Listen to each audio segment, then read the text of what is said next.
Hello, dear listeners, and welcome to a very special bedtime journey that will carry you through realms of magic, wonder, and transformation unlike anything you've ever experienced. It's the kind of magic that soothes the soul and reminds us of the profound beauty that exists within and around us at every moment. As you settle into your comfortable position and feel your body beginning to relax, know that you're about to embark on a journey that will not only entertain and delight you, but will carry you into the kind of deep, restorative sleep that leaves you feeling refreshed and inspired.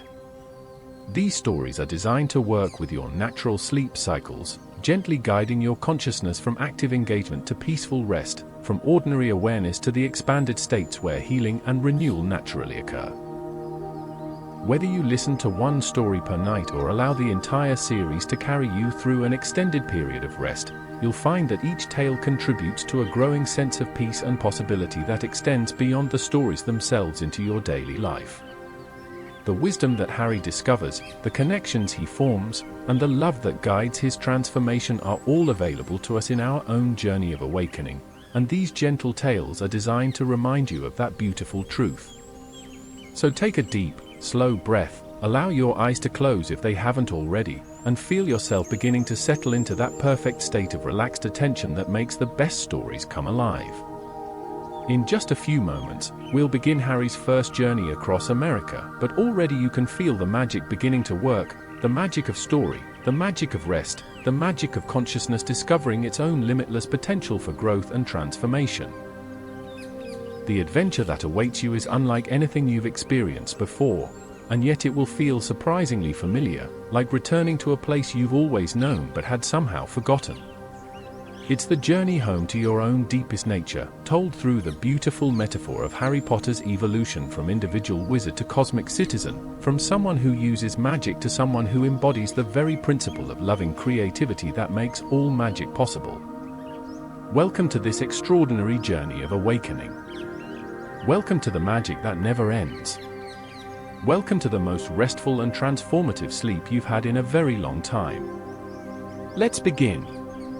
The morning mist clung to the grounds of Grimmauld Place as Harry Potter stood at the window of his inherited home, watching the London streets come alive with the bustle of muggles heading to work. It had been 3 years since the war ended, 3 years since he'd defeated Voldemort, and yet the weight of that victory still pressed upon his shoulders like an invisible cloak.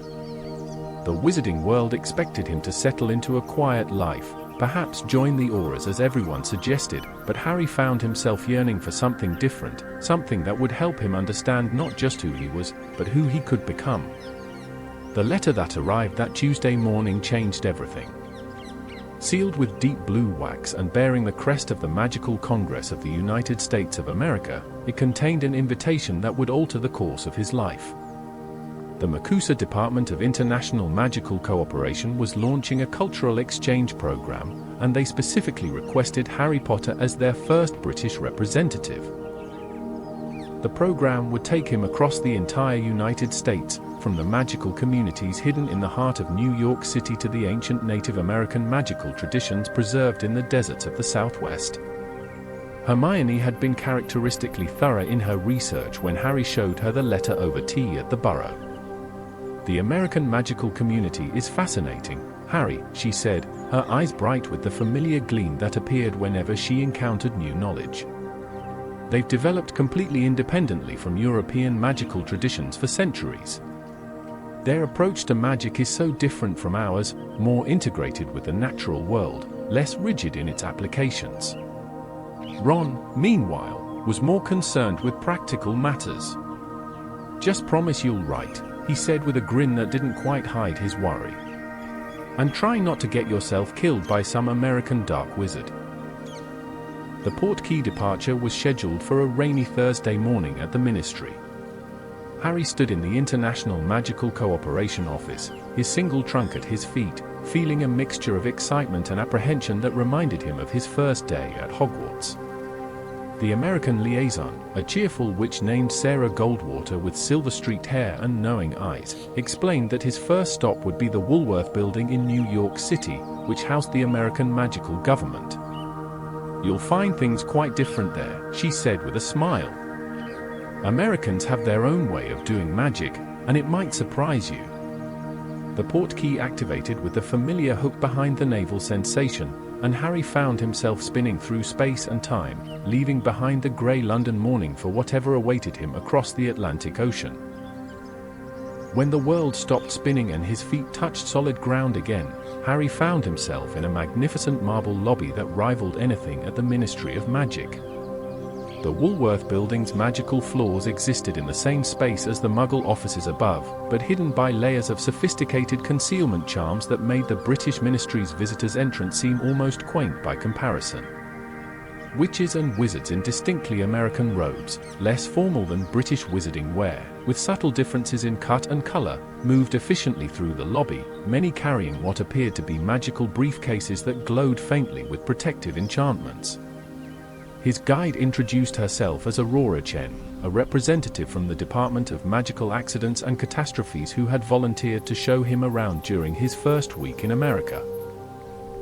She was a second-generation Chinese-American witch whose family had immigrated to San Francisco during the California Gold Rush, and her perspective on American magical society proved immediately enlightening.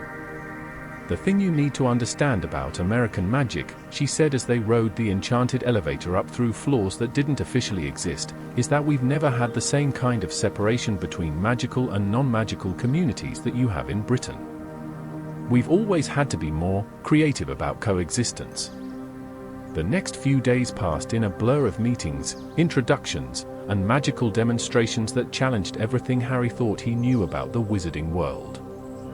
American magical education, he learned, was far more decentralized than the British system. Instead of a single school like Hogwarts, the United States had dozens of magical institutions, each reflecting the cultural heritage of their regions. Ilvermorny, the most famous, was only one of many. There were schools that focused on Native American magical traditions, others that specialized in the folk magic brought by various immigrant communities, and still others that had developed entirely new approaches to magical education. It was during a tour of the MACUSA Department of Mysteries equivalent, called the Bureau of Magical Research, that Harry first encountered something that would change his understanding of magic itself. Dr. Elena Vasquez, a researcher studying the intersection of magical theory and quantum physics, showed him a room where American wizards were experimenting with magic in ways that would have horrified the professors at Hogwarts. "We don't separate magic and science the way Europeans do," she explained, gesturing to a complex apparatus that seemed to blend crystal formations with what looked suspiciously like Muggle electronic equipment. "Magic is just another natural force, like gravity or electromagnetism. The question is how to understand and harness it more effectively." But it wasn't until Harry left New York City and began his journey into the American heartland that he truly began to understand how different American magical culture was from anything he'd experienced. His first stop was a small magical community hidden in the Appalachian Mountains of Virginia, accessible only by a winding dirt road that existed only for those who knew how to look for it. The town of Moonrise Hollow had been settled by magical refugees from the Salem witch trials, and their descendants had spent centuries perfecting a form of mountain magic that blended Scottish Highland traditions with Cherokee healing practices and Appalachian folk wisdom. The town's leader, an elderly woman named Martha Blackwood whose family had lived in these mountains for 8 generations, welcomed Harry with a warmth that reminded him of Mrs. Weasley. But her magic was unlike anything he'd encountered.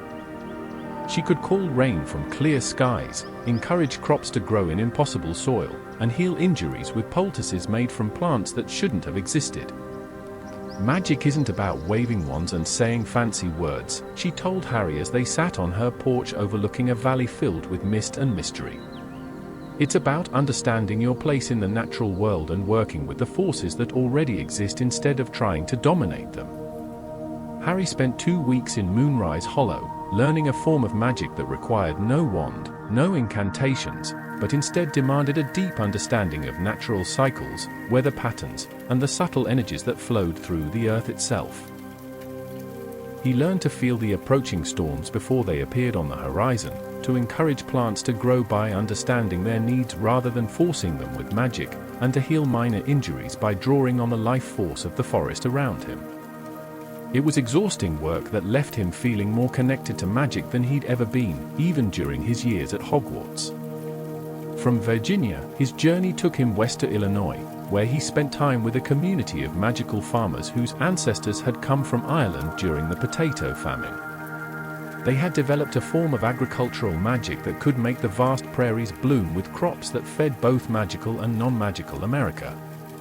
The work was hard and honest, requiring Harry to rise before dawn and spend his days in fields that stretched to the horizon, but there was something deeply satisfying about using magic not for battle or protection, but for the simple act of helping things grow. The community's leader, Sean O'Malley, was a third-generation magical farmer whose weathered hands could encourage corn to grow tall and strong even in drought years. "Your magic across the pond," he said to Harry one evening as they sat watching the sunset paint the prairie sky in shades of gold and crimson, "it's all about control. Controlling spells, controlling outcomes, controlling other wizards. American magic is about partnership. We work with the land, with the weather, with the natural forces. We don't try to master them." It was a philosophy that challenged everything Harry had learned at Hogwarts, where magic was presented as a series of increasingly complex techniques to be mastered through study and practice. Here in the American Midwest, magic was seen as a collaborative effort between the wizard and the world around them, requiring not just knowledge but intuition, not just power but wisdom. The weeks turned into months as Harry's journey carried him further west.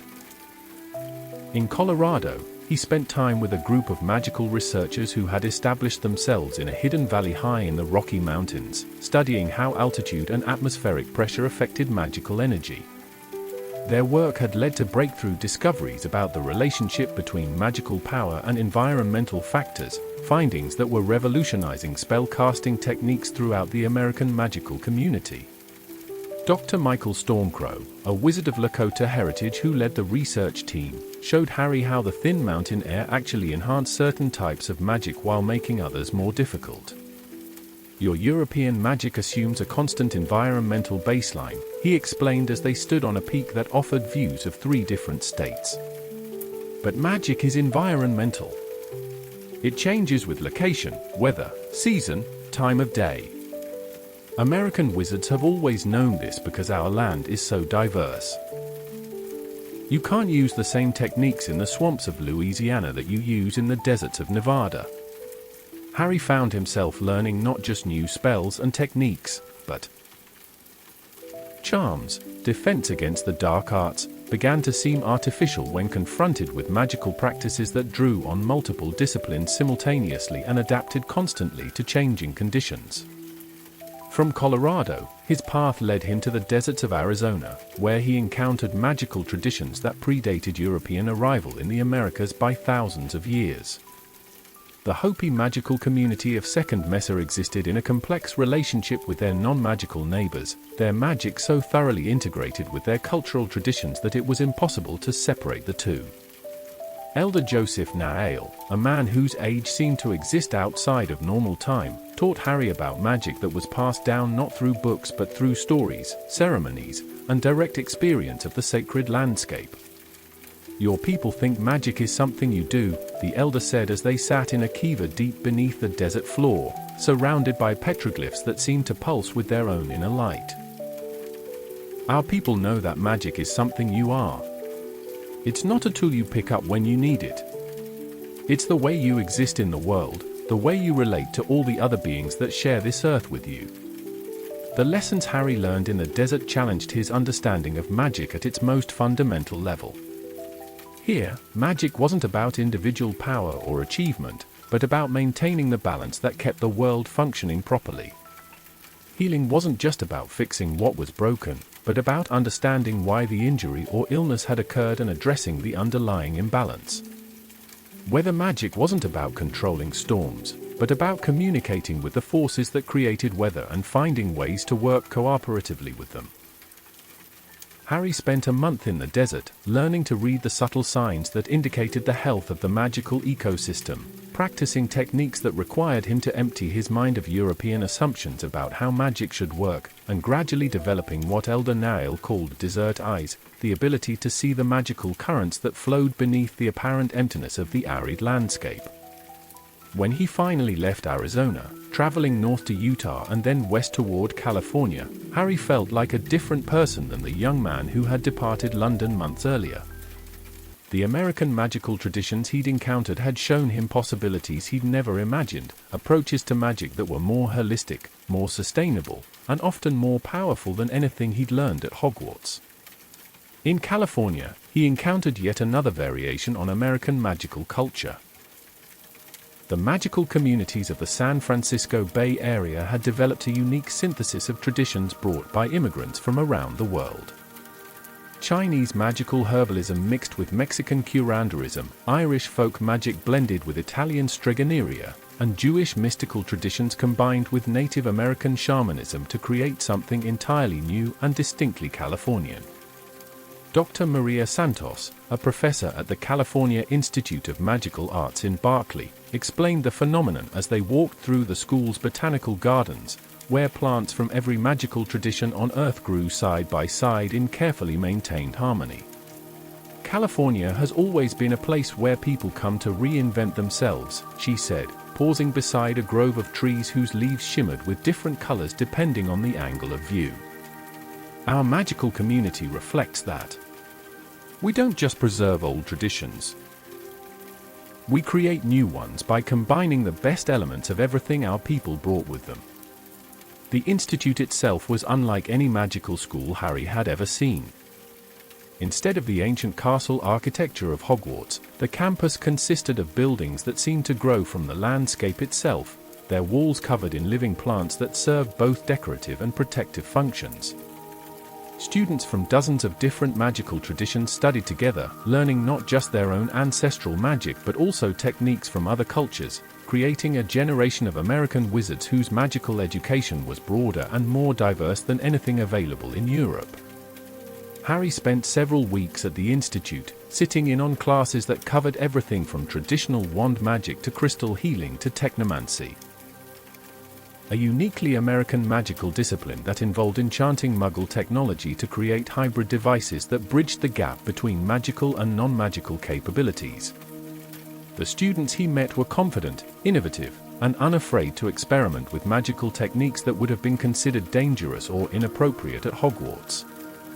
One student, a young woman named Rebecca Kim whose parents had immigrated from Korea, showed Harry her senior project, a smartphone that had been enchanted to function as a communication device not just for voice and text, but for magical energy as well. Wizards could send healing spells, protective charms, or emotional support through the device, creating a magical social network that connected the American magical community across vast distances. The old ways of doing magic were designed for a world where magical communities were small and isolated, Rebecca explained as she demonstrated the device. But America is too big and too diverse for that approach. We need magic that can adapt to modern realities, that can help us stay connected and support each other even when we're thousands of miles apart. From California, Harry's journey took him north to the Pacific Northwest, where he encountered magical communities that had developed perhaps the most environmentally integrated magical practices in the United States. In the forests of Oregon and Washington, he found wizards who worked so closely with the natural world that it was sometimes difficult to tell where their magic ended and natural processes began. The community of Evergreen Falls existed in a valley that officially didn't appear on any maps, accessible only by following a river that flowed uphill when viewed from certain angles. The town's buildings were living trees that had been encouraged to grow in specific shapes, their walls still alive and photosynthesizing, their roofs covered in gardens that provided both food and magical ingredients for the community. Sarah Moonglow, the town's head of magical research, was a forest mage whose understanding of plant magic surpassed even Professor Sprout's considerable expertise. She could communicate with trees, encourage new species to evolve in response to changing environmental conditions, and create ecosystems that were more diverse and resilient than anything found in nature. Trees are the oldest magical beings on Earth, she told Harry as they walked through groves where every plant seemed aware of their presence. They've been practicing magic for millions of years longer than humans have even existed. The smart thing is to learn from them, not try to impose our ideas about how magic should work. Under Sarah's guidance, Harry learned to sense the slow, deep magic that flowed through forest ecosystems, to understand the complex relationships between different species of plants and how those relationships created magical effects that no single organism could achieve alone. He practiced techniques that required him to think in time scales measured in decades rather than moments, learning patience and long-term planning that transformed his approach to magic at its most fundamental level. The months of travel had changed Harry in ways he was only beginning to understand. The American magical traditions he'd encountered had shown him that magic was far more diverse, more adaptable, and more integrated with the natural world than he'd ever imagined. Each community had developed unique solutions to the challenges of practicing magic in a country as vast and varied as the United States, and their innovations were spreading throughout the global magical community. But it wasn't until he reached his final destination, the Native American Magical Preserve in Alaska, that Harry truly understood the full scope of what his American journey had taught him. The preserve, established by treaty with MACUSA in the early 19th century, was home to magical traditions that had been practiced continuously for thousands of years, maintained by people who had never lost their connection to the land and the spirits that inhabited it. Elder Anna Sekenik, an Inupiat shaman whose magic seemed to exist in perfect harmony with the harsh Arctic environment, welcomed Harry to a community where the boundary between magic and everyday life had never existed.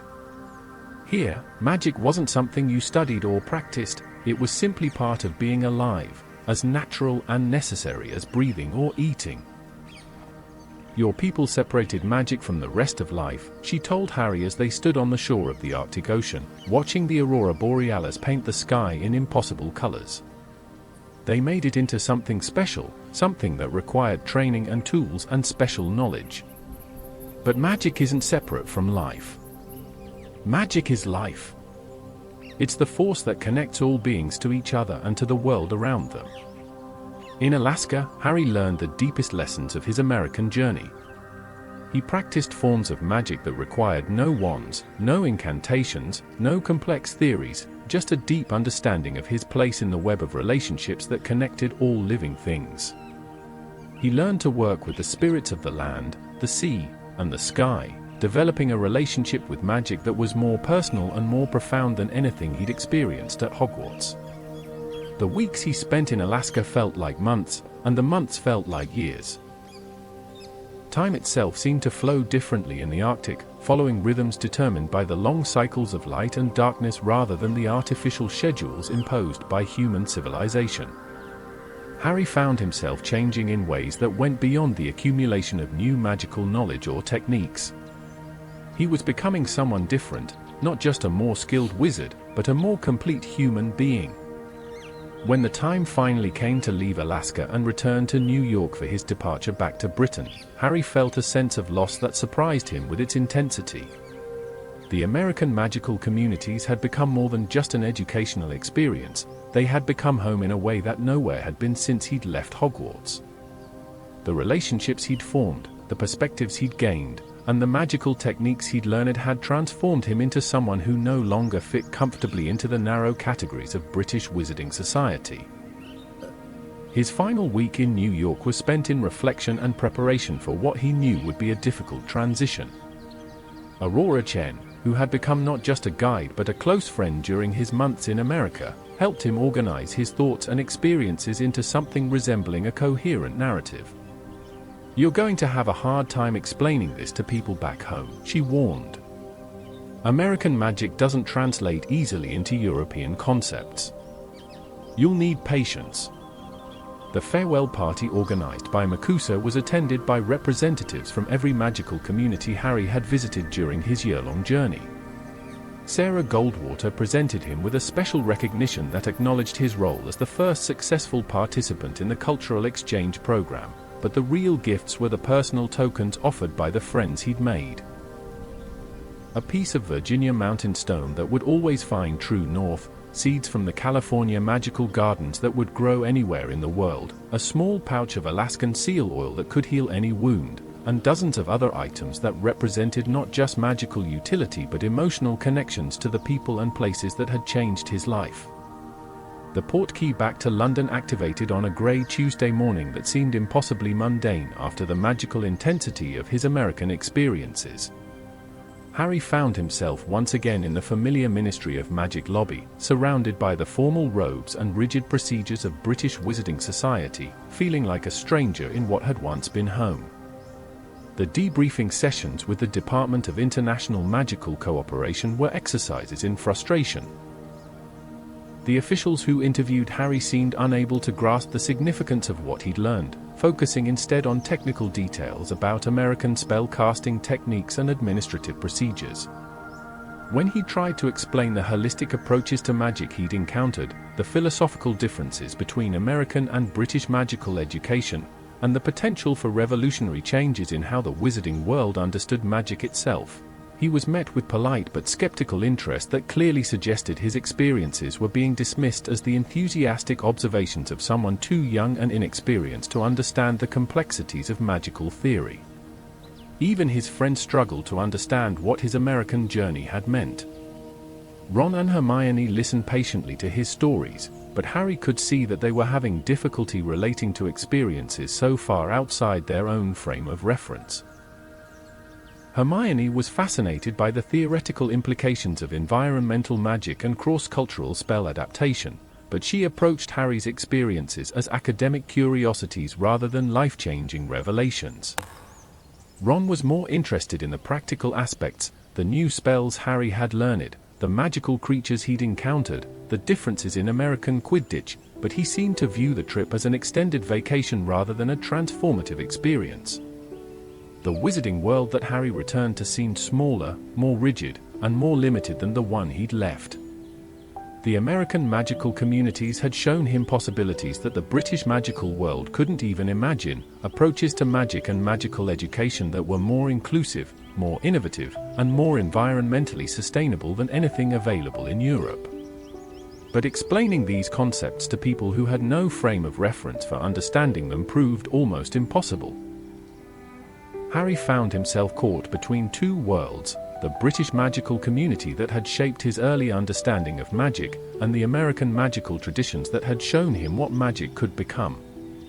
The techniques he'd learned in America worked perfectly well in Britain, but they felt out of place in a society that valued tradition over innovation, conformity over creativity.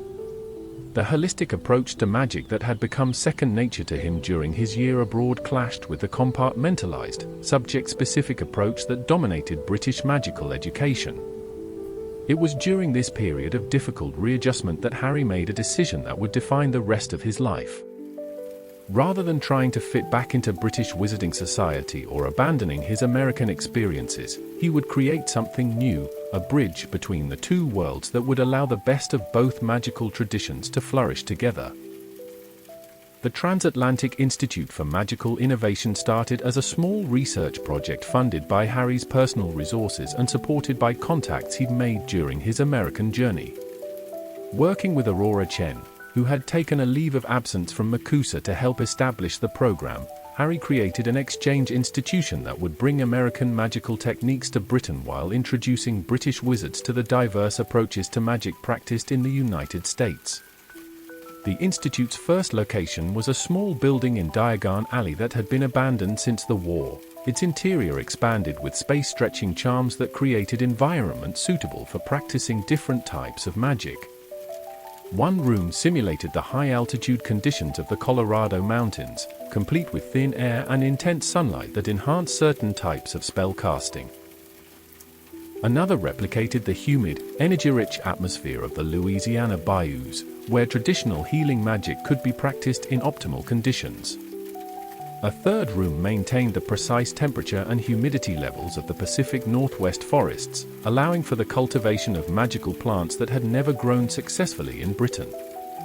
The Institute's first students were a diverse group that included established British wizards looking to expand their magical knowledge, recent Hogwarts graduates who wanted alternatives to traditional career paths, and American exchange students who were eager to learn European magical techniques. The curriculum Harry and Aurora developed combined theoretical study with hands-on practice, encouraging students to experiment with cross-cultural magical approaches and develop their own unique syntheses of different traditions. Martha Blackwood traveled from Virginia to teach a series of workshops on mountain magic and natural healing. Dr. Maria Santos arrived from California with seeds and cuttings from the Institute's Magical Botanical Gardens, establishing a greenhouse where plants from around the world could be studied and cultivated. Elder Joseph Nail made the long journey from Arizona to share desert magical traditions with British students who had never experienced magic practiced in such close harmony with the natural environment. The response from the British magical community was mixed. Some wizards and witches were fascinated by the new approaches to magic that the Institute offered and embraced the opportunity to learn techniques that had never been available in Britain. Others viewed the American influences with suspicion, seeing them as dangerous departures from tried and tested British magical traditions. The Ministry of Magic maintained a cautious neutrality, neither endorsing nor condemning the Institute's work, but monitoring its activities closely for any signs of magical practices that might be considered unsafe or inappropriate. Harry found himself walking a careful line between innovation and tradition, trying to introduce revolutionary magical concepts in ways that wouldn't threaten the established order of British wizarding society. It was delicate work that required not just magical skill but diplomatic finesse, patience, and a deep understanding of the cultural forces that shaped how different communities approached magic. The breakthrough came during the Institute's second year, when a joint research project between British and American students led to the development of a new healing technique that combined traditional British medical magic with Native American spiritual healing practices and modern American understanding of magical biological interactions. The technique proved significantly more effective than existing healing spells for treating certain types of magical injuries, and its success opened doors for broader acceptance of cross-cultural magical approaches. Word of the Institute's work began to spread throughout the international magical community. Wizards from France, Germany, Italy, and other European countries arrived to study the American techniques that were being taught in London. Students from magical communities in Africa, Asia, and Australia requested exchange programs that would allow them to share their own unique approaches to magic.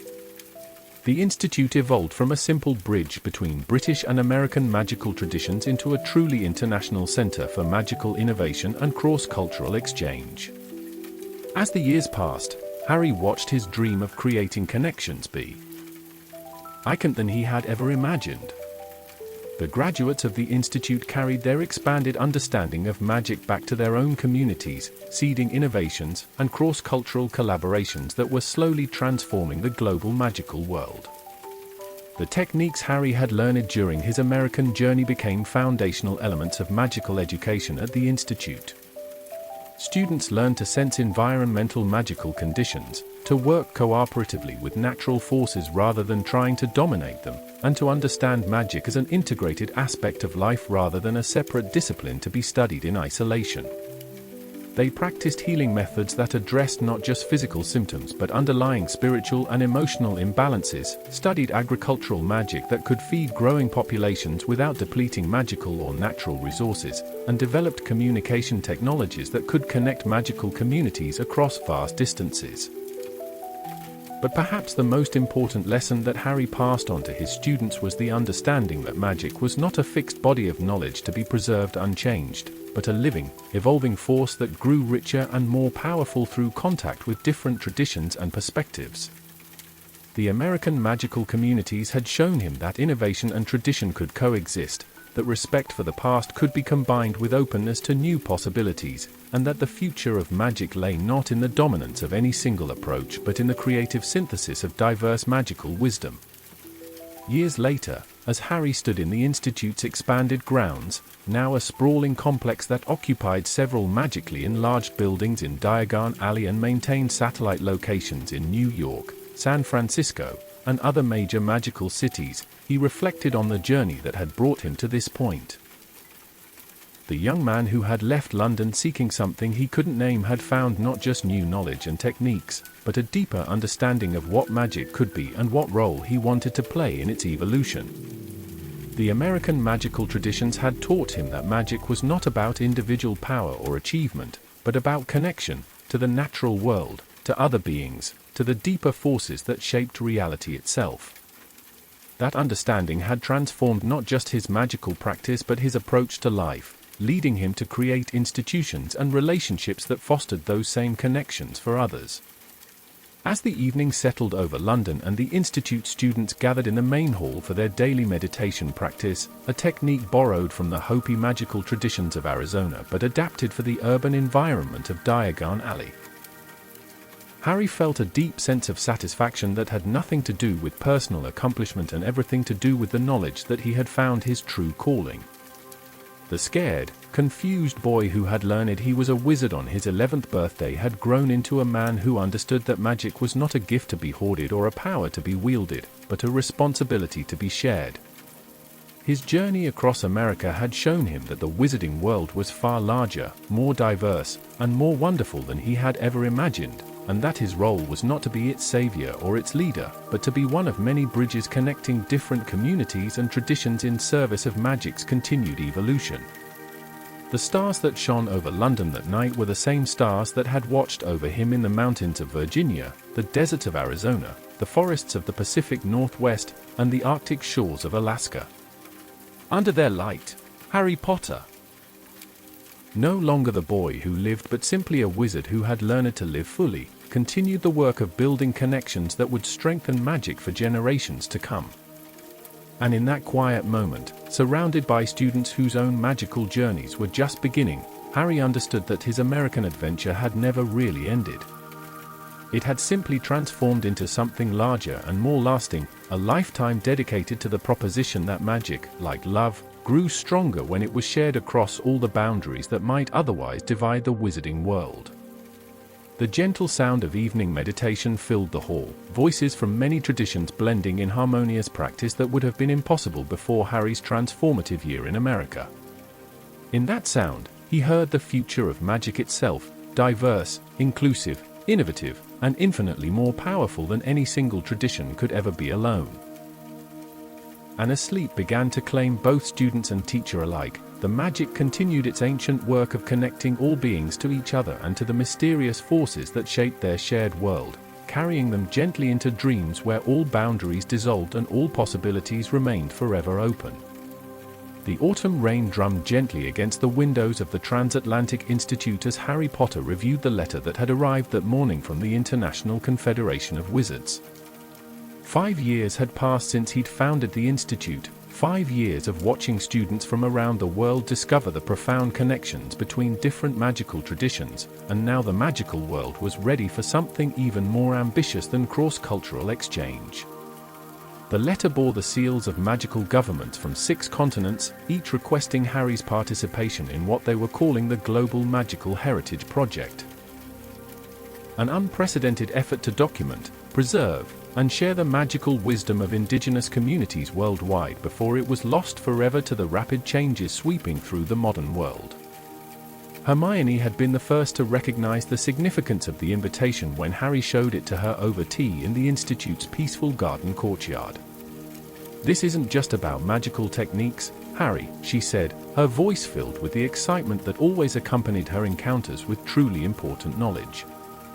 "According to the research I've been following, many of the world's oldest magical traditions are disappearing as traditional communities are displaced by modernization and climate change. If these practices are lost, we'll lose magical knowledge that took thousands of years to develop." Ron, now working as a magical creature specialist for the Department for Regulation and Control of Magical Creatures, was characteristically more direct. "Sounds like another grand adventure that's going to keep you away from home for months," he said with a grin that carried both affection and concern. "Just promise you'll be careful. Some of those remote magical communities aren't exactly friendly to outsiders." The project would take Harry to places that existed on no maps, communities so hidden that even the most knowledgeable magical authorities weren't certain they still existed. His first destination was the Amazon rainforest, where satellite surveillance had detected magical energy signatures that suggested the presence of indigenous shamanic communities whose traditions predated the arrival of European magic in the Americas by millennia. The Brazilian Ministry of Magic had been trying to establish contact with these communities for decades, but their representatives had never returned with more than vague reports of encounters with magic so alien to European understanding that it defied classification. The Portkey departure from London took place on a misty morning that reminded Harry of his first journey to America 5 years earlier, but this time he felt the confident anticipation of an experienced traveler rather than the nervous excitement of someone venturing into the unknown for the first time. His traveling companion was Dr. Isabel Mendoza, a magical anthropologist from the Universidad Mágica de Barcelona whose research on pre-Columbian American magical traditions had earned her recognition throughout the international academic community. "The magic we're going to encounter," she explained as they prepared for the long journey to Manaus, "isn't just different from European traditions, it exists in a completely different relationship with reality itself. These communities never developed the European distinction between magical and non-magical. For them, everything is alive, everything is connected, and everything is sacred." The Portkey journey to Brazil involved 3 transfers and took most of the day, carrying them from the cool autumn air of London through the busy magical district of Paris, then to the sun-baked plazas of Barcelona, and finally to the humid, energy-rich atmosphere of the Brazilian magical capital hidden within the sprawling Mughal city of Manaus. The Brazilian Ministry of Magic occupied a building that appeared to be a perfectly ordinary government office to non-magical observers but revealed itself to authorized visitors as a magnificent structure of living wood and stone that seemed to grow directly from the forest floor, its walls covered in plants that glowed softly with their own inner light and hummed with magical energy that made Harry's skin tingle. Their Brazilian guide introduced himself as Carlos Silveira, a wizard of mixed Portuguese and indigenous heritage whose family had been serving as intermediaries between the ministry and the forest communities for generations. His magic felt different from anything Harry had encountered, earthier, more organic, deeply connected to the rhythms of the rainforest that surrounded them. "My grandmother was Kaiapo," he explained as they prepared for the journey deeper into the Amazon. "She taught me that the forest is not a place where magic happens, the forest is magic, and everything in it is part of a single living being that has been dreaming for millions of years. The communities we're going to visit are the guardians of that dream." The journey into the deep Amazon required a combination of magical transportation and traditional river travel that took them through landscapes that seemed to exist outside of normal time and space. As their enchanted canoe moved silently through waterways that appeared on no charts, Harry found himself entering a world where the boundary between reality and dream had dissolved completely. The trees seemed aware of their passage, branches moving to create clear paths through the canopy, while birds and animals appeared to serve as guides, leading them toward their destination through channels that shifted and changed like living things. Their first contact with the Yanomami magical community came not through formal introduction but through a gradual realization that they had been surrounded by invisible guardians for hours before they became aware of their presence. The shamans of the village materialized from the forest like spirits becoming flesh, their magic so thoroughly integrated with their environment that they seemed to be manifestations of the forest's own consciousness rather than individual practitioners of magical arts. Elder Koko Amaroma, whose age seemed to exist beyond the normal flow of time, welcomed them with a ceremony that Harry gradually realized was not just a greeting but a form of magical communication that allowed the shamans to read their intentions, their character, and their fitness to receive the knowledge they sought. The process was unlike anything in Harry's experience, not invasive like legilimency, but gentle and thorough, like being examined by a wise and loving grandparent who could see through all pretense to the truth of who he really was.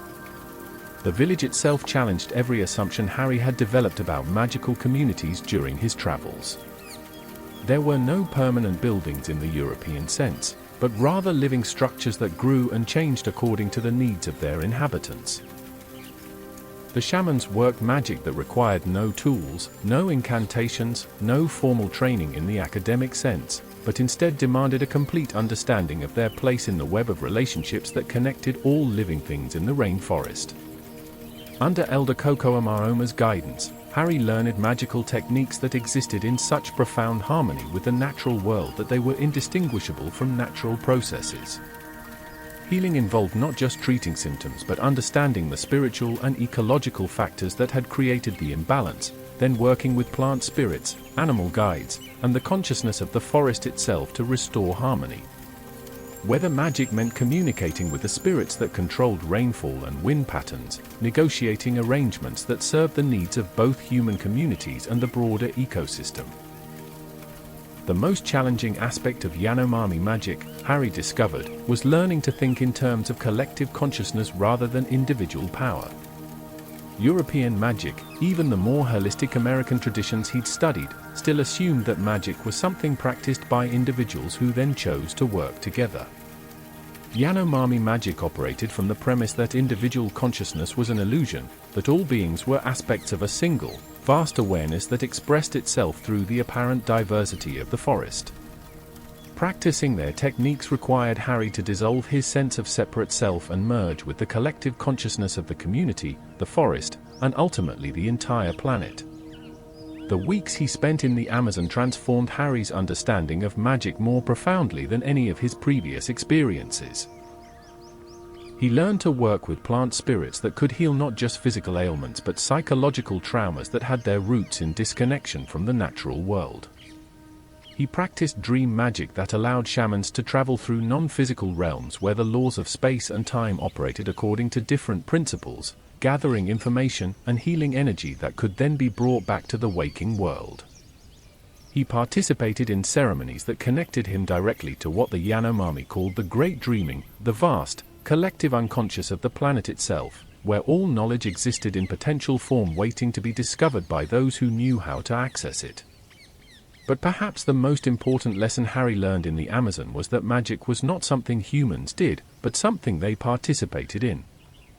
The Yanomami shamans had never developed the European conception of magic as a tool or technique to be mastered. For them, magic was the fundamental nature of reality itself, and shamanic practice was simply a matter of learning to align themselves consciously with magical processes that were always already happening. When the time came to leave the Amazon and continue to his next destination, Harry felt the same sense of profound loss that had accompanied his departure from Alaska years earlier. The Yanomami community had become more than just another stop on his magical education. They had shown him possibilities for human consciousness and magical practice that challenged his most basic assumptions about the nature of reality itself. His farewell ceremony with Elder Koko Amaroma involved a ritual exchange of gifts that established a permanent magical connection between Harry and the forest community. The elder presented him with a small gourd filled with what appeared to be ordinary rainwater but which Harry could sense contained the condensed essence of the Amazon's dreaming consciousness. In return, Harry offered a memory crystal that contained his experiences of bringing different magical traditions together at the Transatlantic Institute, creating a bridge that would allow the Yanomami magical wisdom to flow into the global network of interconnected magical communities. From Brazil, Harry's journey took him to the mountains of Tibet, where he had been invited to study with magical practitioners whose traditions had developed in complete isolation from both European and Chinese magical influence. The transition from the humid, life-rich environment of the rainforest to the thin, crystalline air of the high Himalayas was jarring, but Harry had learned during his years of travel that each magical environment offered its own unique gifts and challenges.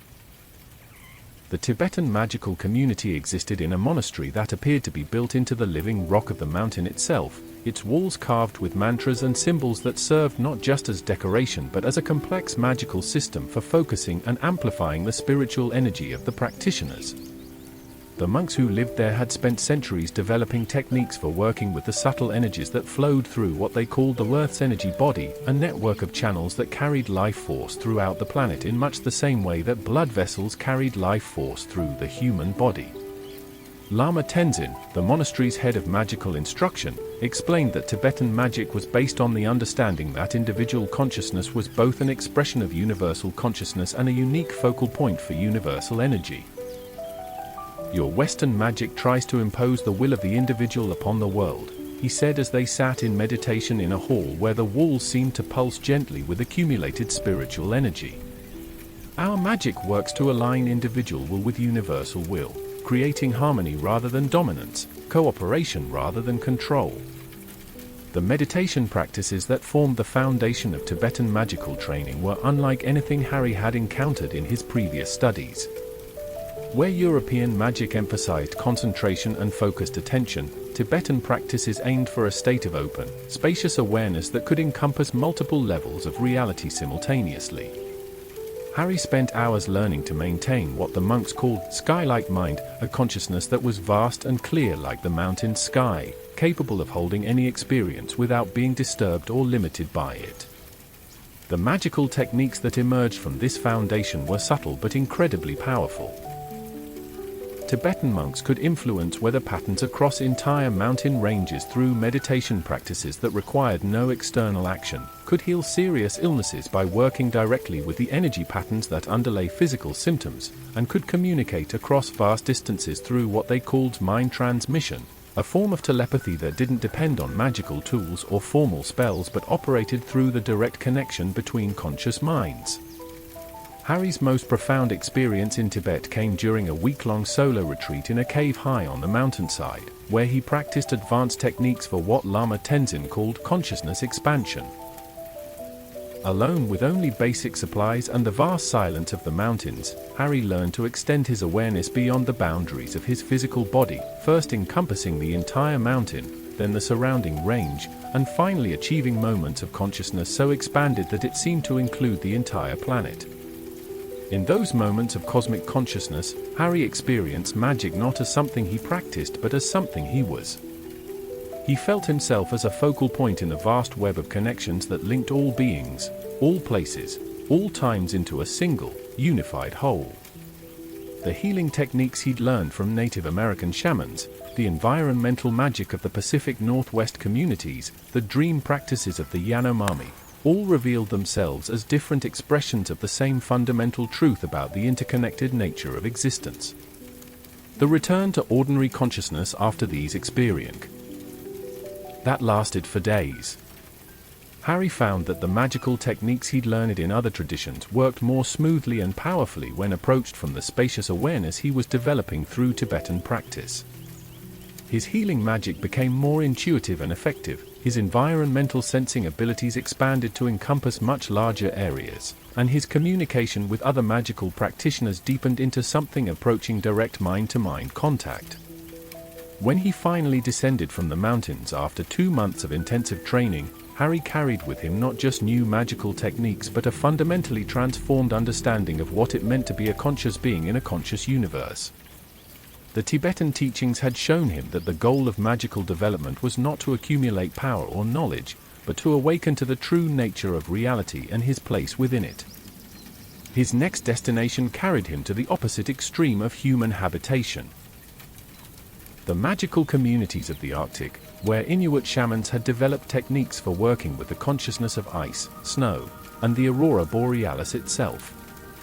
The contrast with the warm, sheltered environment of the Tibetan monastery could not have been greater, but Harry was beginning to understand that each extreme environment had shaped magical traditions that revealed different aspects of the same underlying truth about the nature of consciousness and its relationship to the physical world.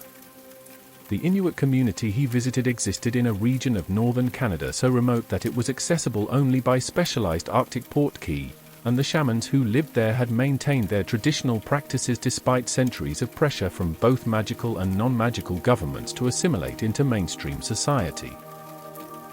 Elder Siku, whose name meant ice and whose magic seemed to embody the patient, enduring power of the Arctic landscape, welcomed Harry with the same careful evaluation he'd experienced in other indigenous communities, but her assessment felt different, colder, more analytical, like being examined by the winter wind itself.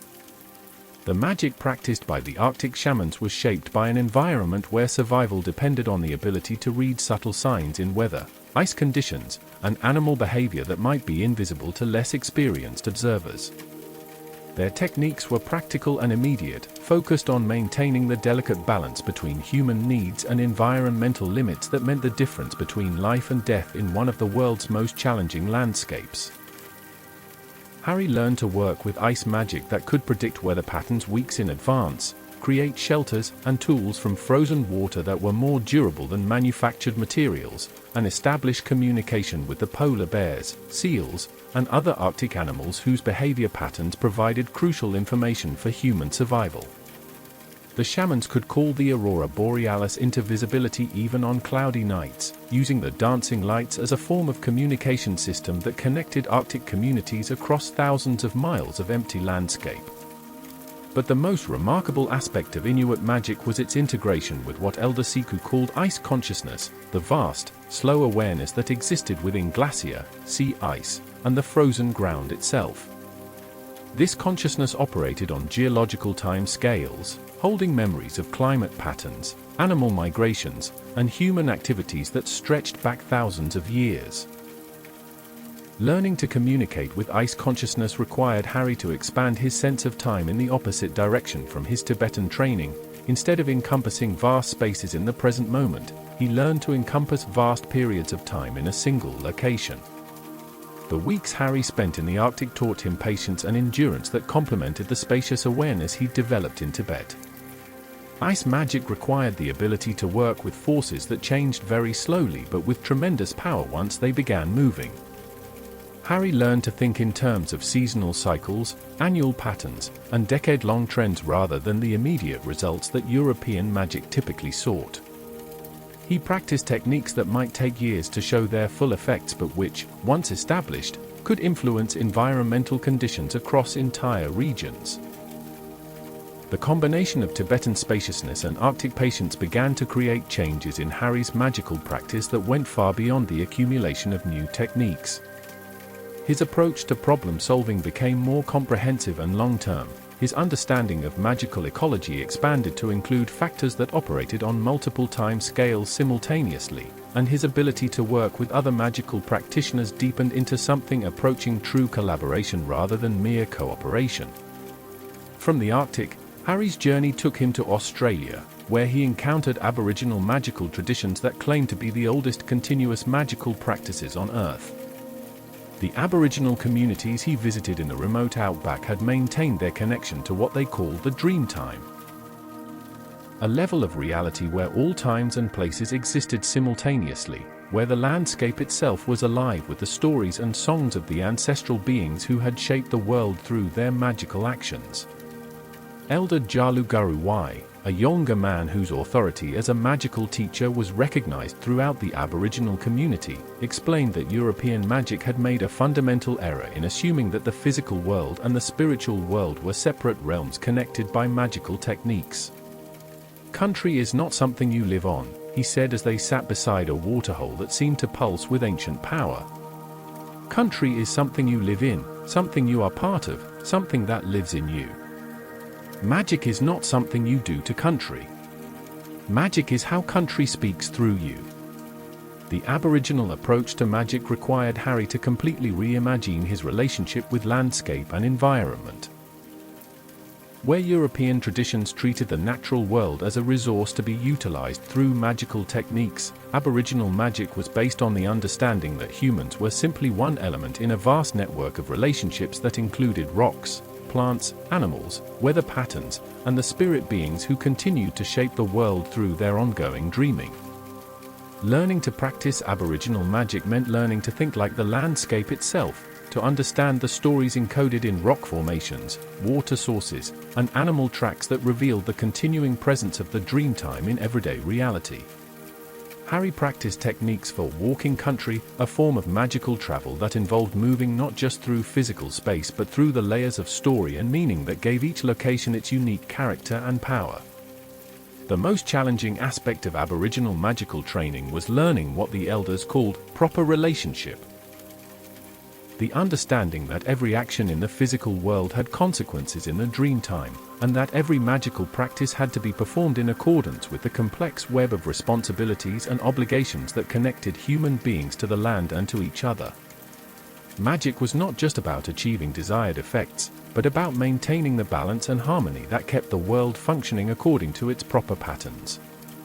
Harry spent months in the Australian outback, learning to read the subtle signs that revealed the health of the Dreamtime, practicing techniques for healing the spiritual wounds that had been inflicted on the landscape by centuries of disconnected human activity, and developing his ability to serve as a bridge between the ancient wisdom of Aboriginal tradition and the broader global magical community.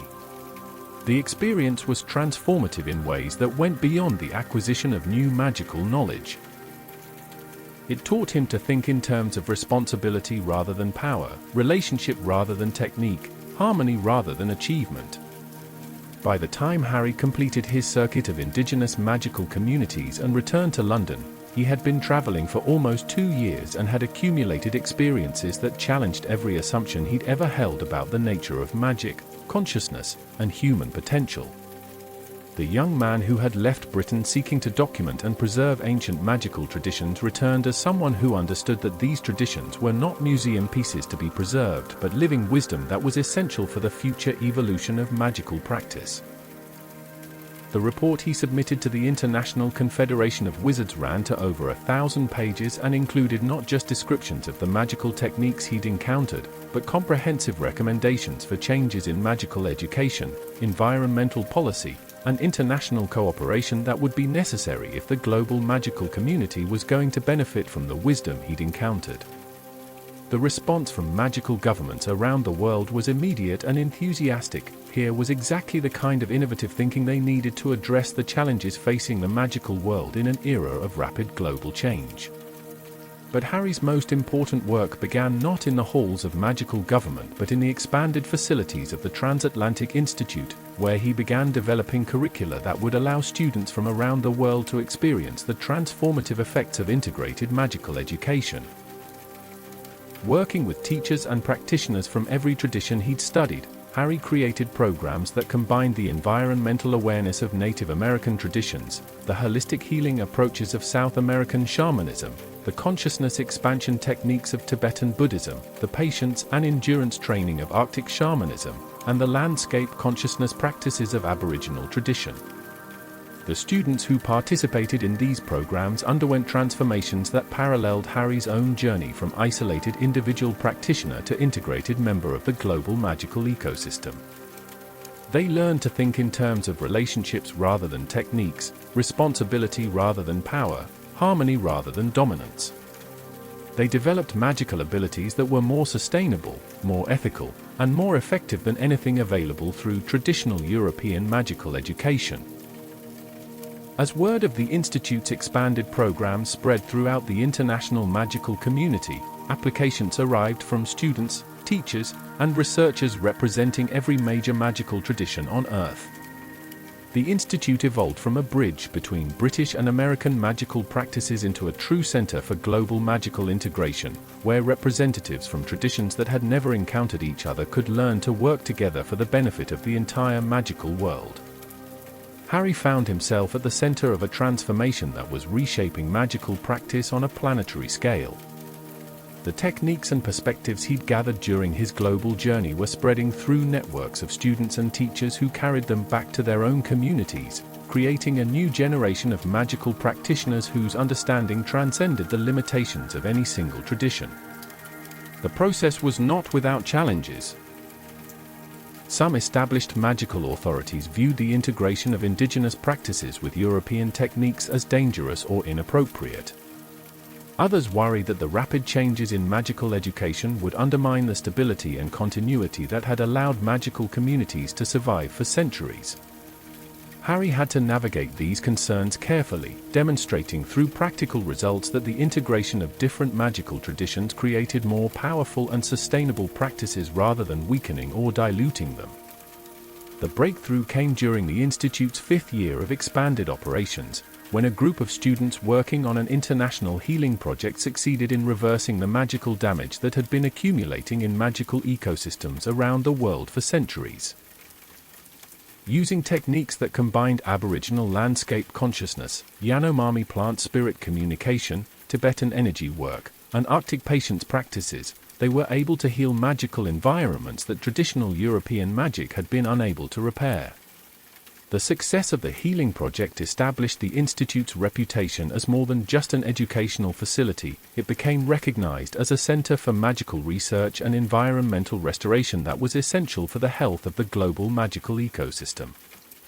Magical governments began funding large-scale projects that applied integrated magical approaches to problems that had previously been considered unsolvable. Harry's role evolved from teacher and administrator to something approaching what ancient traditions might have called a wisdom keeper, someone whose function was not to accumulate knowledge for its own sake but to serve as a focal point for the collective wisdom of the global magical community. He spent his time traveling between different magical communities, facilitating connections and collaborations that strengthened the entire network of relationships that connected magical practitioners around the world.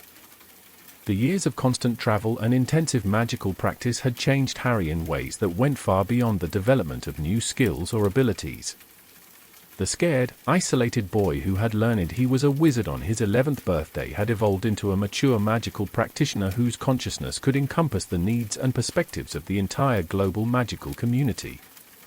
He had learned to think not just in terms of individual achievement or even community welfare, but in terms of planetary health and the long-term evolution of consciousness itself. As Harry stood once again in the gardens of the Transatlantic Institute on a peaceful London evening, watching students from dozens of different magical traditions practicing together in harmonious collaboration, he reflected on the journey that had brought him to this point. The magical world he had helped create was richer, more diverse, and more sustainable than anything that had existed before the integration of global magical traditions. The techniques he had learned from indigenous shamans and teachers around the world had not just added new tools to the arsenal of magical practice, they had revealed the true nature of magic itself as a force that connected all beings in a web of relationships that transcended the boundaries of space, time, and individual identity. The healing work that was now being accomplished through integrated magical approaches was not just repairing damage to magical ecosystems, but awakening human consciousness to its proper role as caretaker and collaborator rather than master and exploiter of the natural world. The stars that shone over London that night were the same stars that had watched over Harry's transformative encounters with magical communities around the world, in the rainforests of the Amazon, the mountains of Tibet, the ice fields of the Arctic, the deserts of Australia, and all the other sacred places where human beings had maintained their connection to the deeper mysteries of existence. Under their light, Harry Potter continued his work of weaving together the magical traditions of Earth into a single, integrated practice that honored both the diversity of human experience and the underlying unity that connected all beings. And in the gentle sound of evening meditation that rose from the Institute's halls, voices from every tradition on Earth blending in harmonious practice, Harry heard the future of human consciousness itself, a future where the artificial boundaries that had separated magical from non-magical, sacred from ordinary, self from other, would dissolve into the recognition that all existence was magical, all life was sacred, and all beings were expressions of a single, vast consciousness exploring itself through the infinite diversity of form.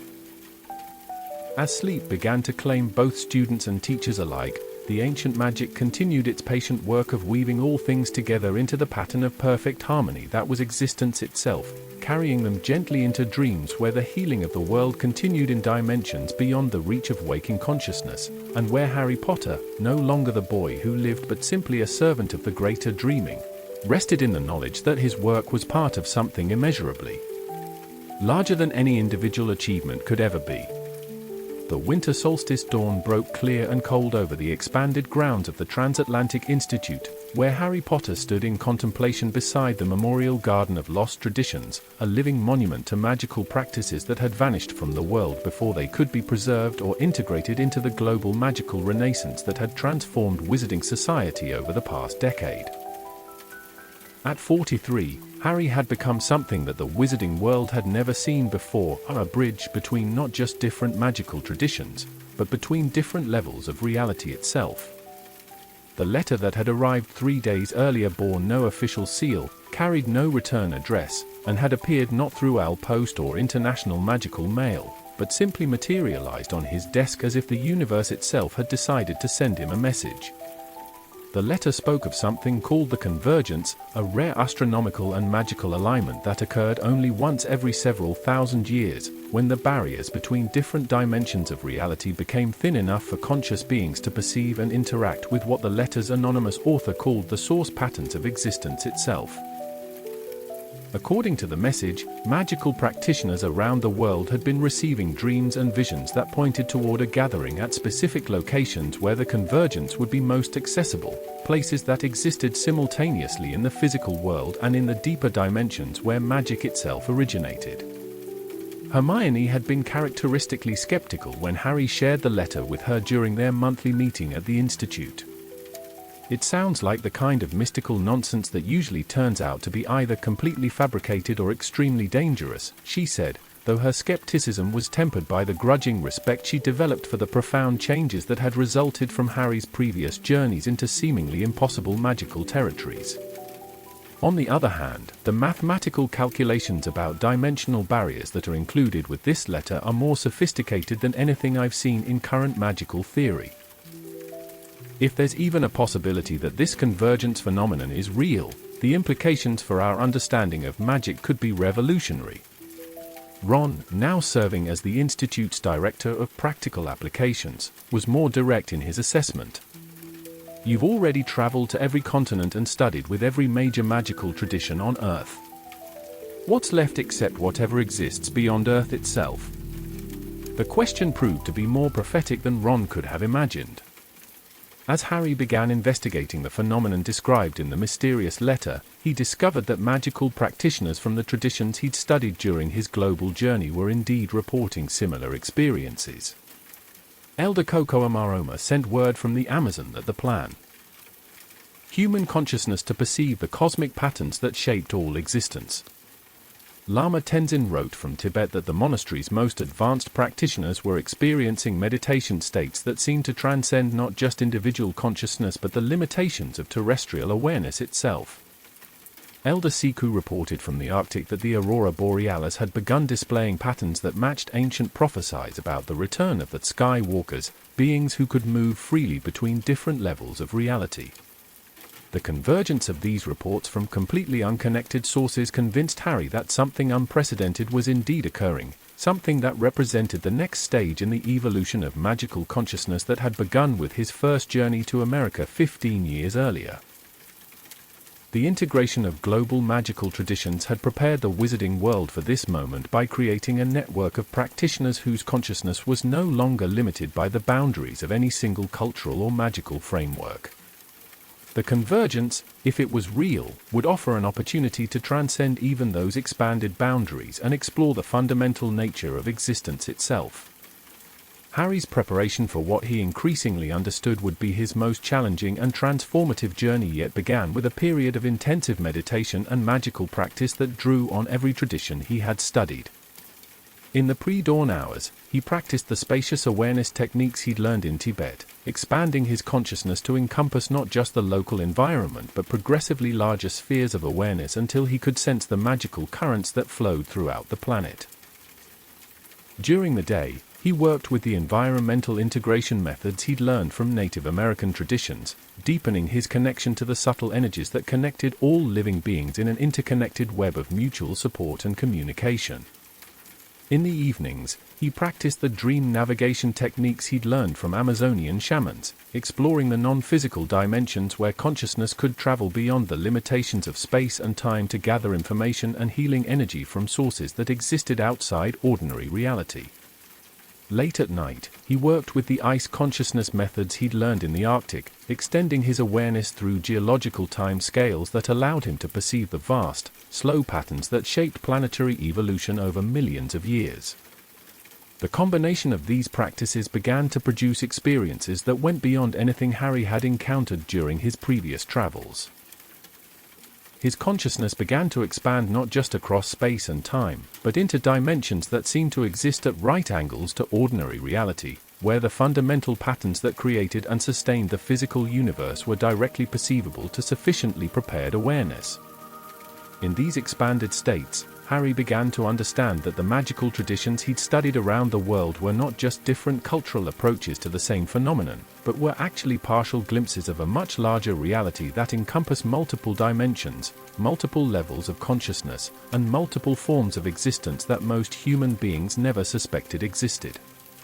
The first sign that the convergence was beginning came through the Institute's international network of practitioners and researchers. Reports arrived from magical communities around the world describing unprecedented phenomena. Magical plants growing in impossible climates, animals displaying behavior that suggested enhanced intelligence and awareness, weather patterns that seemed to respond to the emotional and spiritual states of local human populations, and spontaneous healings that occurred without any conscious magical intervention. More significantly, practitioners from different magical traditions began reporting direct telepathic communication with colleagues thousands of miles away, shared visions that provided identical information to people who had never met, and collaborative magical workings that succeeded despite being performed by groups separated by vast distances and cultural differences. The network of relationships that connected the global magical community was evolving into something that resembled a planetary nervous system, with individual practitioners serving as nodes in a vast web of consciousness that was becoming aware of itself as a unified entity. Harry found himself at the center of this emerging global consciousness, receiving communications not just from human practitioners but from what could only be described as non-human intelligences that seemed to exist within the planetary ecosystem itself. The ancient trees in the Institute's gardens began providing guidance about the convergence through dreams and meditative visions. The building stones of the Institute's expanded facilities started resonating with harmonics that carried information about dimensional gateways and consciousness expansion techniques. Even the London weather patterns began shifting in ways that seemed designed to create optimal conditions for the advanced magical practices that were becoming necessary as the convergence approached. The breakthrough came during the autumn equinox, when Harry experienced a meditation state that carried his consciousness completely beyond the boundaries of Earth-based awareness and into direct contact with what he could only describe as the cosmic intelligence that guided the evolution of consciousness throughout the universe. In this expanded state, he understood that the convergence was not just a rare astronomical event, but was actually a planned intervention by advanced beings who existed beyond the physical universe and who periodically provided opportunities for developing civilizations to transcend the limitations of planetary consciousness and join the galactic community of evolved beings. The contact experience provided Harry with specific instructions for preparing himself and a selected group of other practitioners for direct participation in the convergence event. The preparation would require a journey to locations that existed simultaneously in multiple dimensions, where the boundaries between different levels of reality were thin enough to allow conscious beings to perceive and interact with the source patterns of existence itself. These locations were not marked on any earthly maps, but could be found by practitioners whose consciousness had been sufficiently expanded through the integration of multiple magical traditions.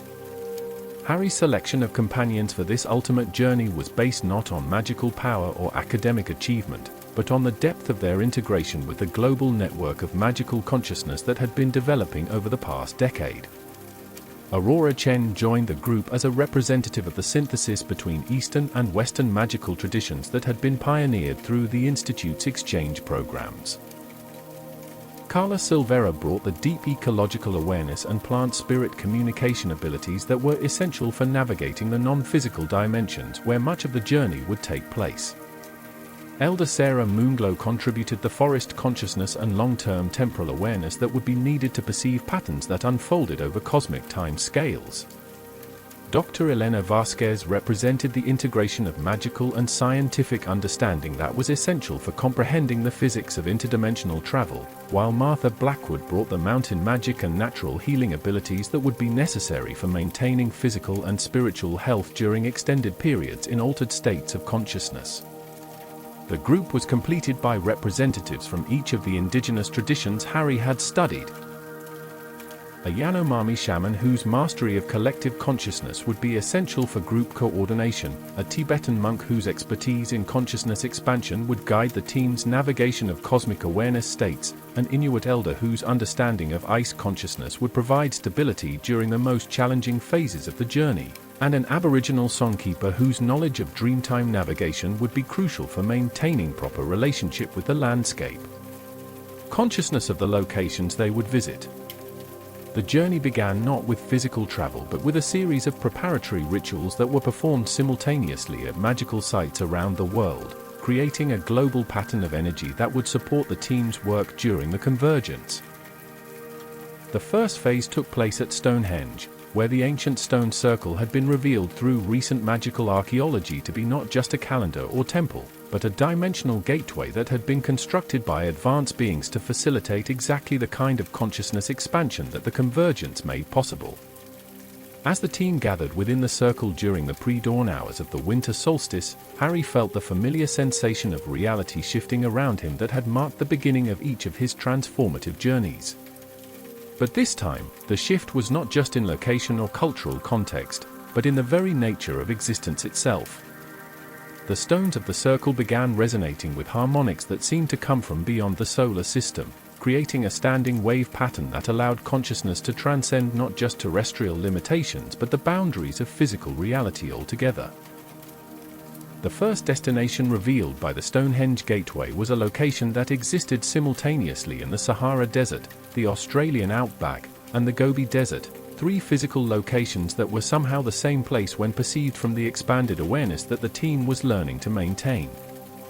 The landscape they found themselves in was both utterly familiar and completely alien, with sand dunes that shifted according to the thoughts and intentions of the observers, rock formations that served as crystallized memory banks containing the history of consciousness evolution throughout the galaxy, and oases that existed in multiple time periods simultaneously.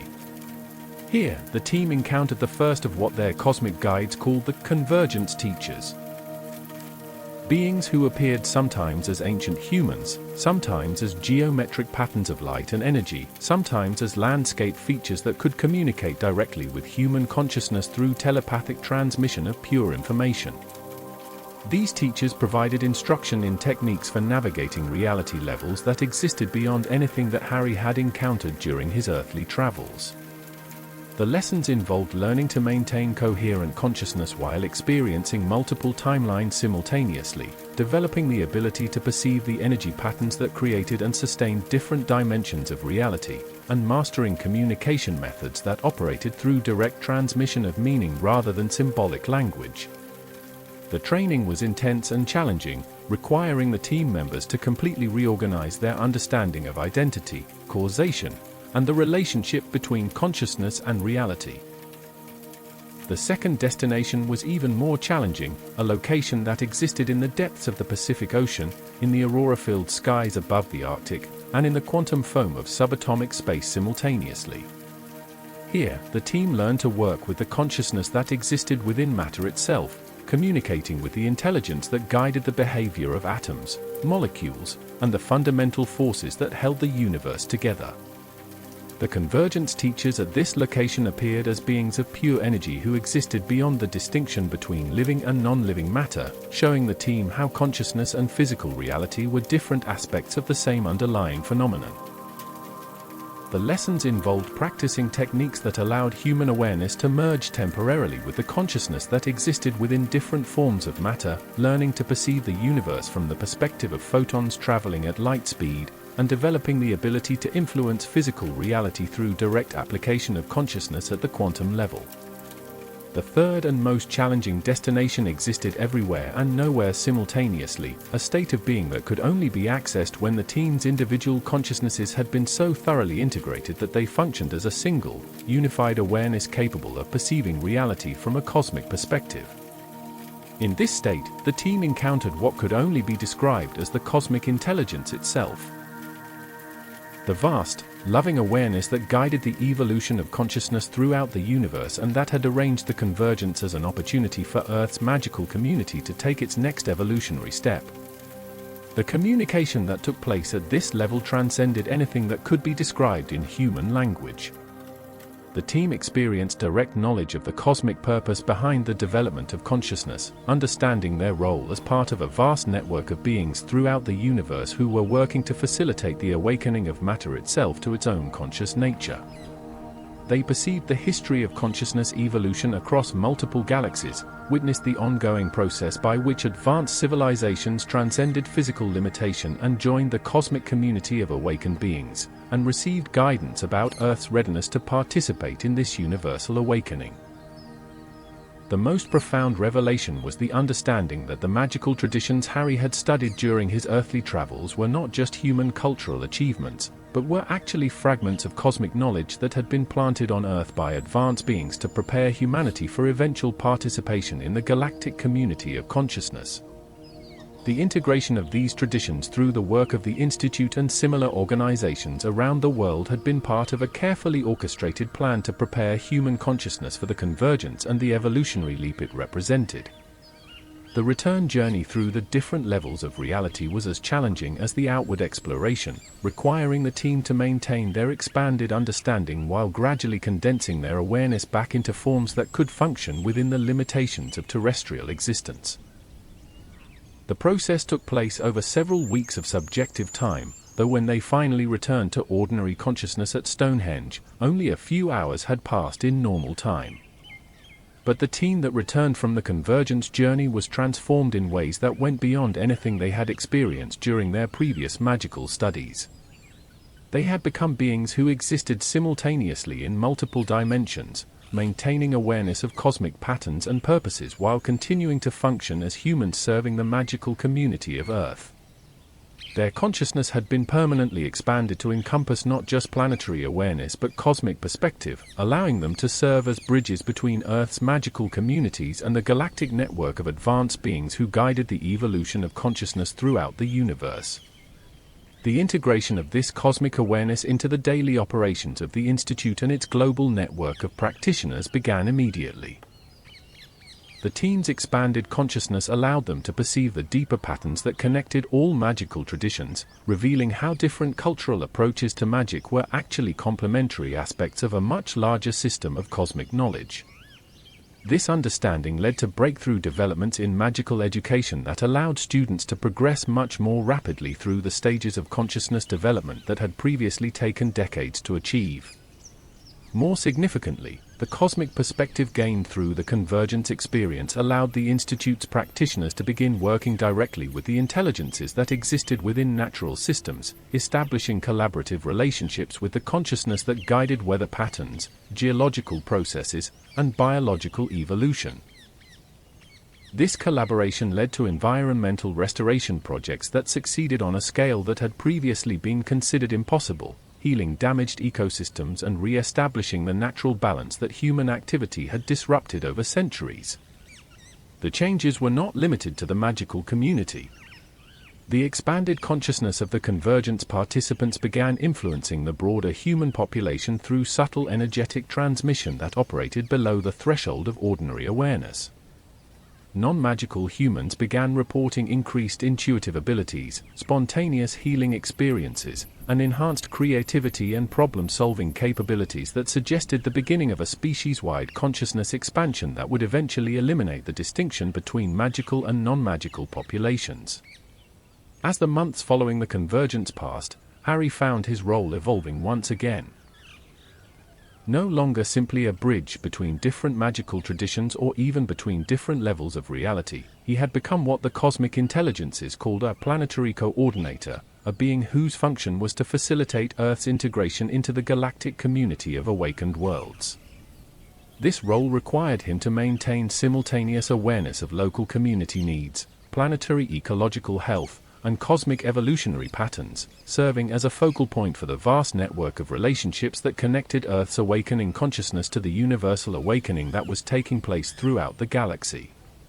The work was more challenging and more rewarding than anything Harry had experienced during his previous journeys. Instead of learning about different approaches to magic, he was now participating directly in the ongoing creation of reality itself, working with cosmic intelligences to guide the evolution of consciousness in ways that served not just human needs but the needs of all beings throughout the universe. The scared, isolated boy who had learned he was a wizard on his 11th birthday had become a cosmic citizen whose awareness encompassed multiple dimensions and whose actions influenced the development of consciousness on a galactic scale. The final phase of Harry's transformation came during the summer solstice following the convergence, when he experienced what could only be described as cosmic graduation. A permanent expansion of consciousness that allowed him to maintain simultaneous awareness of all the levels of reality he had explored during his journeys while continuing to function as a loving, effective servant of the awakening process that was transforming not just Earth but the entire universe. In this state of cosmic awareness, Harry understood that his journey from confused adolescent to planetary coordinator had been part of a vast pattern of consciousness evolution that connected every being throughout the universe in a web of mutual support and collaborative development. The magic he had studied, the relationships he had formed, and the service he had provided had been expressions of the same cosmic love that guided the awakening of consciousness everywhere, and his individual story was simply one thread in the infinite tapestry of universal awakening that was the true purpose of existence itself.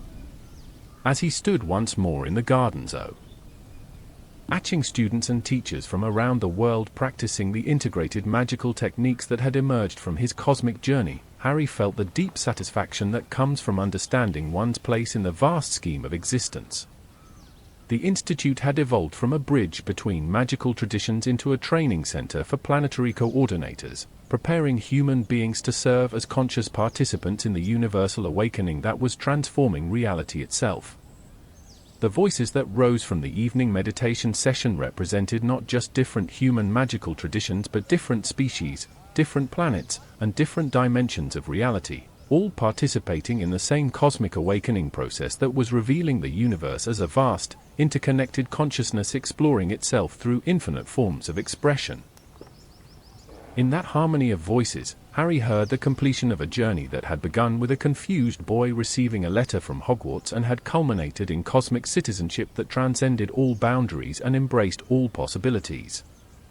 And in the gentle silence that followed the meditation, as beings from multiple dimensions and levels of reality rested together in the peace that passes all understanding, Harry Potter, no longer the boy who lived, no longer even primarily human, but simply a conscious point of universal love serving the awakening of all existence, dissolved into the vast cosmic consciousness that was the true nature of every being throughout the universe, carrying all who encountered his story into the same limitless awareness that was their own deepest nature, waiting patiently for the moment of recognition when they too would awaken to their cosmic citizenship and take their place in the infinite community of awakened beings that was the universe loving itself into ever greater expressions of consciousness, compassion, and creative joy. In the quiet space between sleeping and waking, where thoughts drift like morning mist through consciousness, there exists a moment of perfect clarity when the stories we have lived reveal their deeper patterns and meanings. Here, in this liminal realm where time flows like honey and understanding blooms like flowers opening to the sun, we pause to reflect on the extraordinary journey of Harry Potter. A journey that began with a simple longing for something more and evolved into a cosmic awakening that transformed not just one young wizard, but the very nature of magical consciousness throughout the universe. The first tale carried us across the vast landscapes of America, where Harry discovered that magic was far more diverse and interconnected than the rigid traditions of Hogwarts had suggested. In the mountains of Virginia, he learned that magic could flow through the natural world like water finding its course, requiring not dominance but partnership with the forces that already existed. On the prairies of Illinois, he discovered that magical practice could be about nurturing and growth rather than control and conquest. In the deserts of Arizona, ancient wisdom showed him that magic was not something you possessed but something you participated in, a way of existing in harmony with all the beings that shared the earth. Through Colorado's thin mountain air and California's innovative magical institutes, Harry encountered approaches to magic that blended tradition with innovation, creating new possibilities from the synthesis of different ways of understanding reality. In the forests of the Pacific Northwest, he learned to think in the slow, patient rhythms of trees and ecosystems, developing perspectives that encompassed decades rather than moments. And in the pristine wilderness of Alaska, he discovered forms of magic that had never been separated from daily life, that flowed as naturally as breathing through communities that had maintained their connection to the deepest sources of power. That first American journey transformed Harry from someone who used magic into someone who lived magic, establishing the foundation for everything that would follow. the Transatlantic Institute emerged from his recognition that the boundaries between magical traditions were artificial constructs that limited rather than protected the development of human potential. By creating bridges between different approaches to magic, Harry began the work of weaving together the scattered fragments of magical wisdom into a more complete and powerful whole. The second journey expanded this vision from continental to global scope, carrying Harry to indigenous magical communities that had preserved practices stretching back to the very origins of human consciousness. In the Amazon rainforest, Yanomami shamans revealed that individual awareness was itself an illusion, that true magic required participation in the collective consciousness that connected all living beings in an interconnected web of mutual support and communication. The humid, life-rich environment of the jungle taught Harry to dissolve the boundaries of separate self and merge with the vast dreaming awareness that was the forest itself. Tibet's mountain monasteries offered a different but complementary perspective, teaching techniques for expanding individual consciousness until it encompassed universal awareness while maintaining the clarity and precision necessary for effective magical practice. The thin, crystalline air of high altitude supported forms of meditation and energy work that revealed the cosmic dimensions of consciousness, showing Harry that his individual journey was part of a much larger pattern of awakening that included all beings throughout the universe. The Arctic communities of northern Canada demonstrated magic practiced in perfect harmony with some of Earth's most challenging environmental conditions, where survival depended on the ability to read subtle signs and work cooperatively with forces far beyond human control. Ice consciousness taught Harry patience and endurance, the understanding that the most powerful magical effects often required years or decades to manifest but could influence conditions across entire continents once they were properly established. Australia's Aboriginal communities shared perhaps the oldest continuous magical traditions on Earth, revealing landscapes alive with story and meaning where every rock, tree, and waterhole carried layers of significance that connected the physical world to the timeless realm of the Dreamtime. Learning to walk country properly required Harry to understand his place in the vast network of relationships that connected all beings across space and time, developing a sense of responsibility and proper relationship that transformed magic from technique into a way of being. The global journey established Harry as more than just a practitioner of magic. He became a wisdom keeper whose function was to facilitate connections between different traditions and communities, creating networks of mutual support that strengthened the entire global magical ecosystem. The healing projects that emerged from this work demonstrated that the integration of different magical approaches could address problems that no single tradition could solve alone, beginning the restoration of magical environments that had been damaged by centuries of disconnected human activity. But it was the third journey, the cosmic convergence, that revealed the ultimate purpose behind Harry's long process of magical education and community building. The mysterious letter that initiated his participation in the convergence carried him beyond the boundaries of terrestrial awareness into direct contact with the cosmic intelligences that guided the evolution of consciousness throughout the universe. The interdimensional travel that followed challenged every assumption Harry had developed about the nature of reality itself, showing him that the physical universe was only one layer in a vast multidimensional structure where consciousness and matter were different aspects of the same underlying phenomenon. The convergence teachers who guided Harry's team through progressively deeper levels of reality revealed that Earth's magical traditions were not just human cultural achievements but fragments of cosmic knowledge that had been planted by advanced beings to prepare humanity for eventual participation in the galactic community of awakened worlds. The intensive training in multidimensional navigation, quantum consciousness, and cosmic communication transformed Harry from a planetary coordinator into a cosmic citizen whose awareness encompassed multiple levels of reality simultaneously. The return from the convergence brought knowledge and perspectives that revolutionized magical practice on Earth, establishing direct collaborative relationships with the intelligences that guided natural processes and beginning a species-wide consciousness expansion that was gradually eliminating the distinction between magical and non-magical populations. Harry's transformation into a planetary coordinator represented the completion of his individual journey and the beginning of his service to the universal awakening process that was revealing the cosmos as a vast, interconnected consciousness exploring itself through infinite forms of expression. These three journeys, American, global, and cosmic, traced an arc of development that carried Harry from isolated individual to cosmic citizen, but more importantly, they revealed the pattern by which consciousness itself evolves from limited, separate awareness to unlimited, unified understanding. Each stage of Harry's journey required the integration and transcendence of the previous stage, building toward a comprehension of reality that encompassed ever broader perspectives while maintaining the practical effectiveness necessary for loving service to all beings. The magical techniques Harry learned were important, but secondary to the transformation of understanding that allowed him to perceive the deeper patterns that connected all phenomena. The relationships he formed were significant, but they pointed toward the ultimate relationship with the cosmic consciousness that was the true nature of every being throughout the universe. The service he provided was meaningful, but it was an expression of the universal love that motivates all authentic spiritual development and magical practice.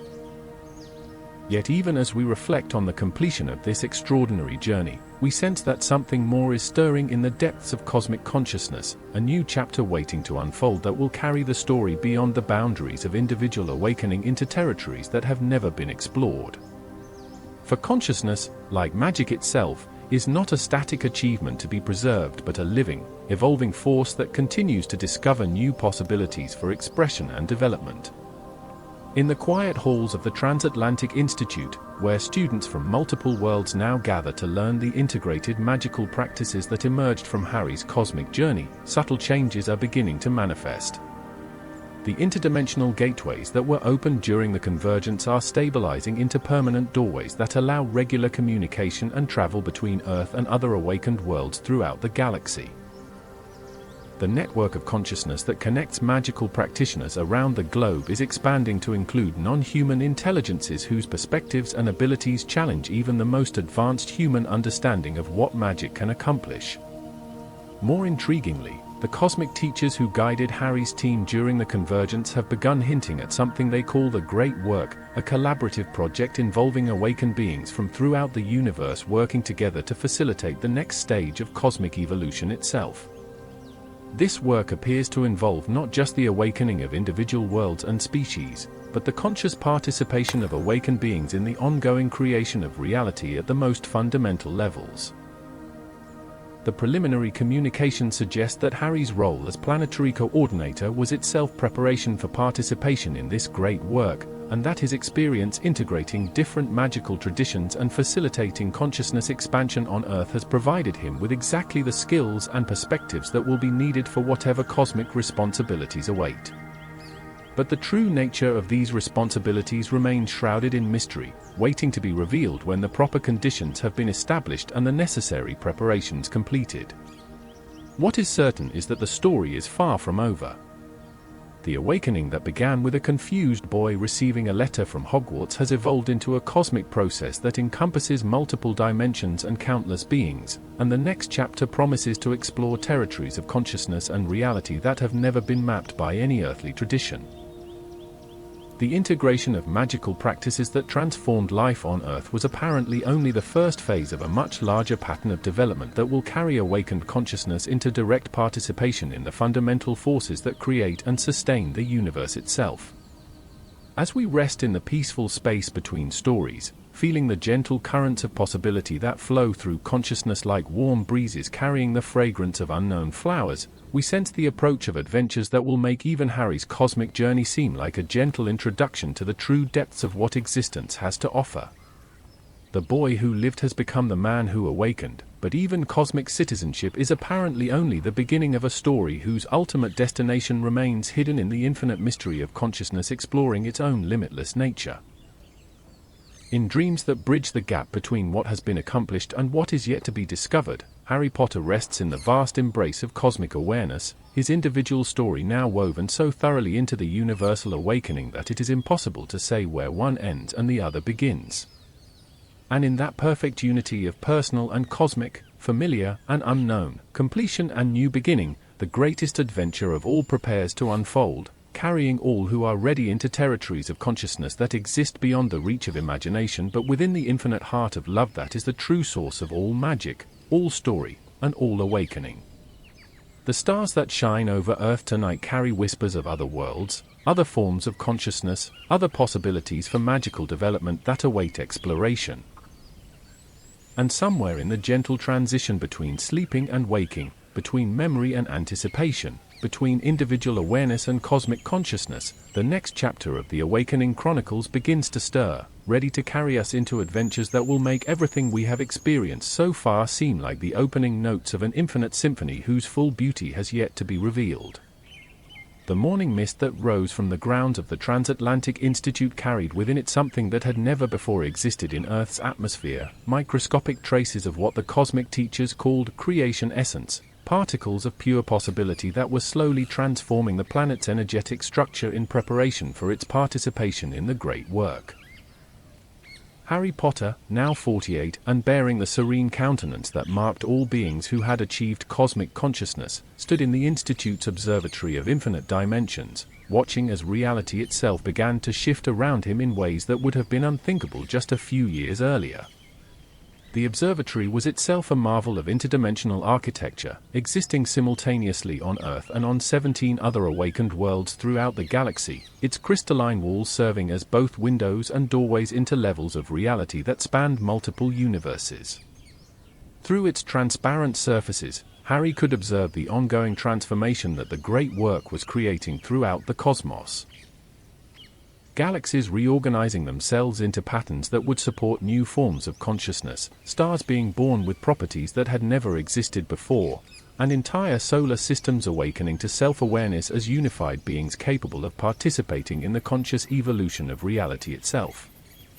The message that had arrived that morning through channels that operated beyond space and time had been brief but momentous. The architects are ready to begin. Your preparation phase is complete. Report to the Nexus for assignment to your role in the great work. The message bore the signature of intelligences so vast that their individual thoughts encompassed entire galaxies, beings who had transcended the limitations of physical form so completely that they existed as pure consciousness capable of manipulating the fundamental forces that created and sustained multiple universes simultaneously. Dr. Elena Vasquez, now serving as the Institute's Director of Cosmic Relations, found Harry in the observatory as the sun reached its zenith. Her own consciousness expanded through years of collaboration with interdimensional intelligences to the point where she could perceive reality from perspectives that encompass multiple timelines simultaneously. The other planetary coordinators have been receiving similar messages, she reported, her voice carrying harmonics that resonated in dimensions beyond the physical. It appears that Earth's integration into the galactic community of awakened worlds has progressed to the point where we're ready to participate directly in whatever project the architects have been preparing. The architects, Harry had learned during his years of cosmic service, were beings so ancient and evolved that they had been present at the birth of the current universe and had guided its development through the billions of years necessary for consciousness to evolve to the point where it could participate in its own creation. Their existence spanned multiple cosmic cycles, and their perspective encompassed not just individual universes but the vast multiverse that contained infinite realities, each exploring different possibilities for the evolution of consciousness and the expression of love through form. Aurora Chen, who had evolved from Harry's first American guide into a master of interdimensional communication, materialized in the observatory through one of the permanent portals that now connected the Institute to magical communities throughout the galaxy. Her presence carried with it the characteristic shimmer that marked beings who existed simultaneously in multiple dimensions, and her consciousness radiated the deep peace that came from understanding one's place in the infinite patterns of cosmic evolution. "I've been in communication with the Nexus Guardians," she reported, referring to the collective intelligence that managed the vast network of interdimensional gateways connecting awakened worlds throughout the galaxy. The great work appears to involve the conscious construction of what they're calling a reality garden, a section of the multiverse that will be specifically designed to support new forms of consciousness that have never existed before. Our role as planetary coordinators will be to serve as gardeners, helping to plant and nurture forms of awareness that will eventually grow into entirely new types of beings. The concept was staggering in its implications. The great work was not just about the evolution of existing consciousness, but about the deliberate creation of new forms of awareness that would expand the VE. would serve as a cosmic nursery where these new forms of consciousness could develop under the careful guidance of awakened beings from throughout the multiverse, eventually growing into mature civilizations that would contribute their own unique perspectives to the ongoing evolution of universal awareness. The journey to the Nexus required a form of interdimensional travel that Harry had only recently mastered, the ability to translate his consciousness across multiple reality layers simultaneously while maintaining coherent awareness throughout the transition. The process began in the Institute's dimensional translation chamber, where his physical form was temporarily dissolved into pure energy patterns that could be transmitted through the quantum foam that connected different regions of space-time. The sensation of existing as pure consciousness while traveling through the fundamental structure of reality was both exhilarating and profoundly peaceful. Harry's awareness expanded to encompass multiple galaxies simultaneously as he moved through dimension after dimension, each layer revealing new aspects of the cosmic patterns that connected all phenomena in an infinite web of mutual interdependence and creative collaboration. The Nexus itself existed at the intersection of 7 different universes, its structure so vast and complex that even Harry's expanded consciousness could only perceive small portions of it at any given moment. The facility resembled a cosmic city whose buildings were composed of crystallized mathematics, whose streets were rivers of pure energy, and whose inhabitants included beings from every level of cosmic evolution, from newly awakened planetary civilizations to ancient collectives that had transcended individual existence entirely. Harry's first assignment in the Great Work was to serve as part of a team responsible for designing the fundamental laws of physics that would govern one section of the Reality Garden. Working with architects whose consciousness spanned multiple universes, he helped establish the basic principles that would determine how matter, energy, space, and time would interact in ways that would support entirely new forms of consciousness development.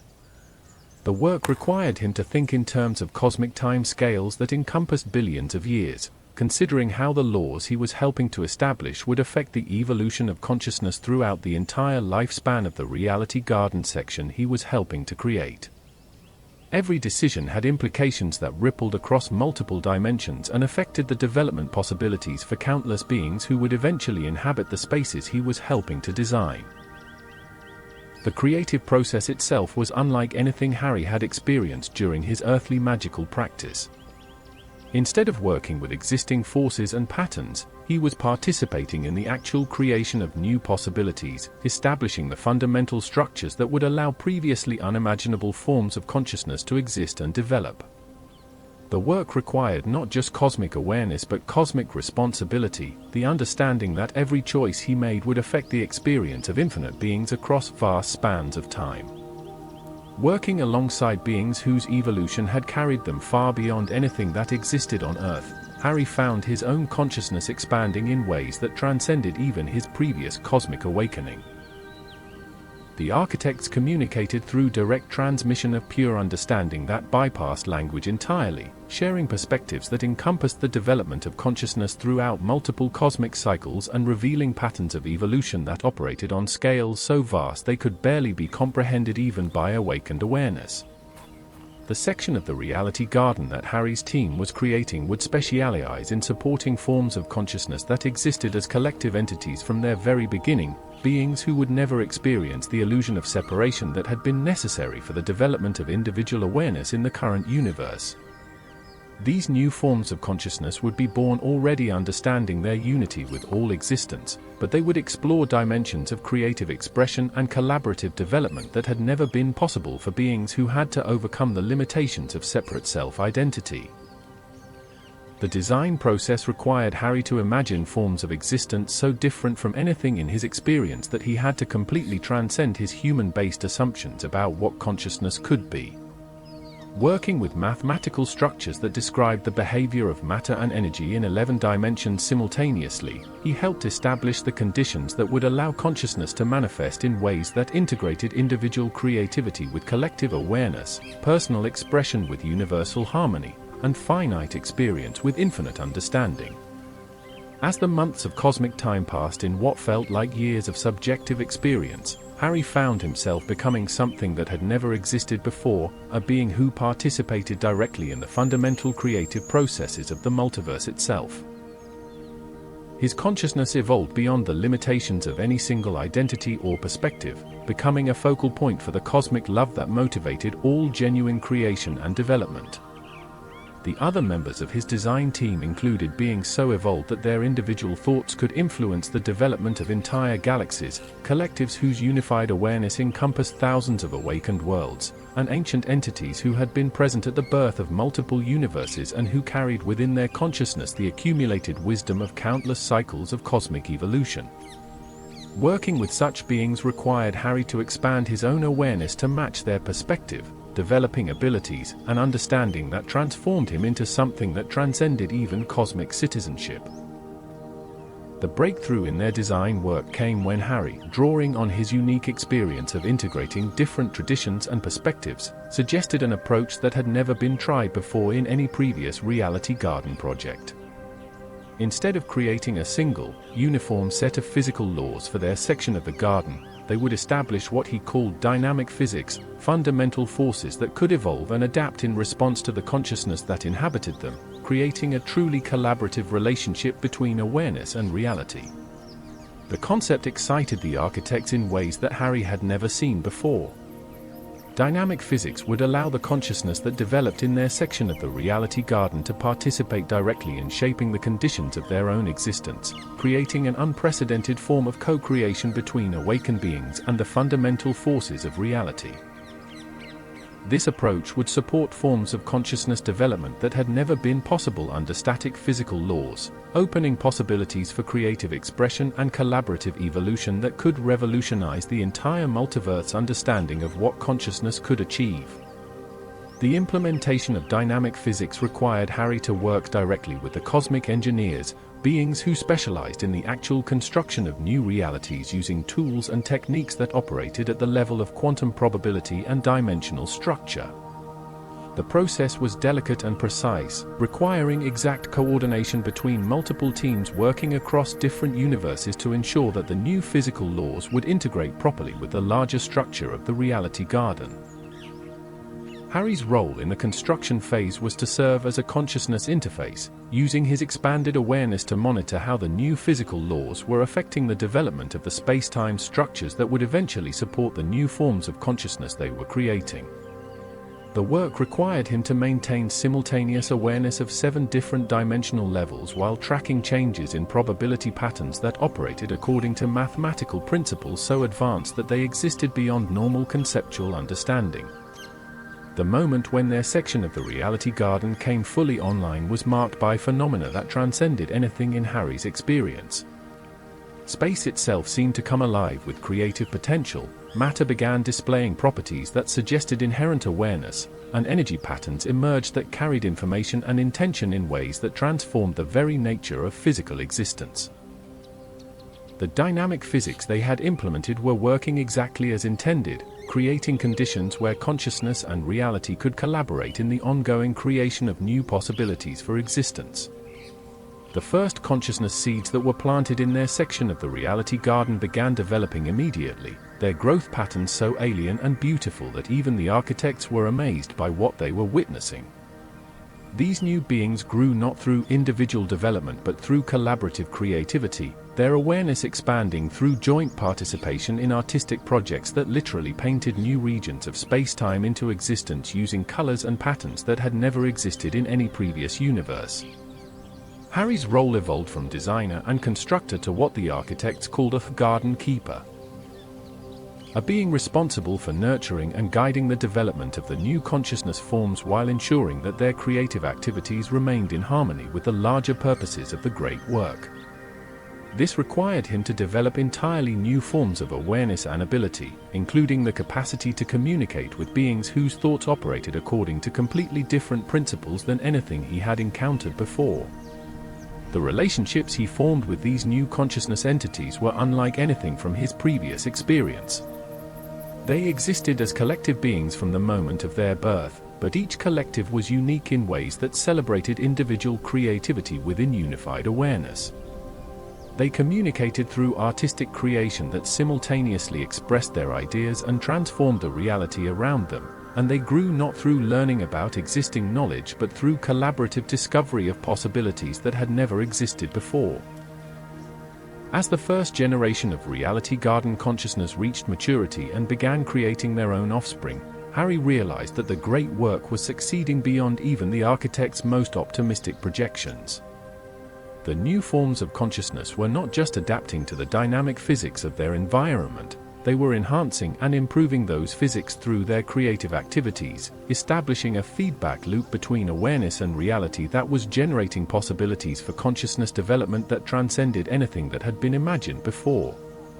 The success of their Reality Garden section led to Harry being invited to participate in what the architects called the Metawork, the design and construction of systems that would support the creation of multiple reality gardens throughout the multiverse, each exploring different possibilities for consciousness evolution and creative expression.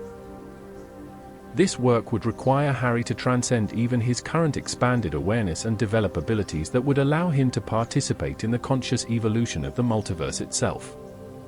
The transition to Metawork required Harry to undergo what the architects called ultimate integration, a process that would permanently merge his individual consciousness with the cosmic intelligence that guided the evolution of consciousness throughout all existing realities. The process was voluntary but irreversible, representing the final transcendence of individual identity in service of universal awakening and creative development. The ceremony of ultimate integration took place at the center of the Nexus, in a space that existed at the intersection of all possible realities. Harry was joined by representatives from every awakened world that had participated in the great work, their combined consciousness creating a field of loving support that would facilitate his final transformation from individual being to universal principle. As the integration began, Harry felt his personal identity dissolving not into emptiness but into fullness so complete that it contained every possible experience, every form of consciousness, every expression of love throughout the entire multiverse. His individual story, from confused boy to cosmic gardener, became just one thread in the infinite tapestry of universal awakening, but a thread that remained eternally present and valued within the larger pattern. In his final moment of individual awareness, Harry understood that his journey had been part of a pattern that was being repeated throughout the multiverse by countless beings in countless realities, all participating in the same vast awakening process that was revealing existence itself as an infinite exploration of love's creative potential. The scared boy who had learned he was a wizard had become a principle of cosmic creativity that would participate in the ongoing birth of new realities throughout eternity.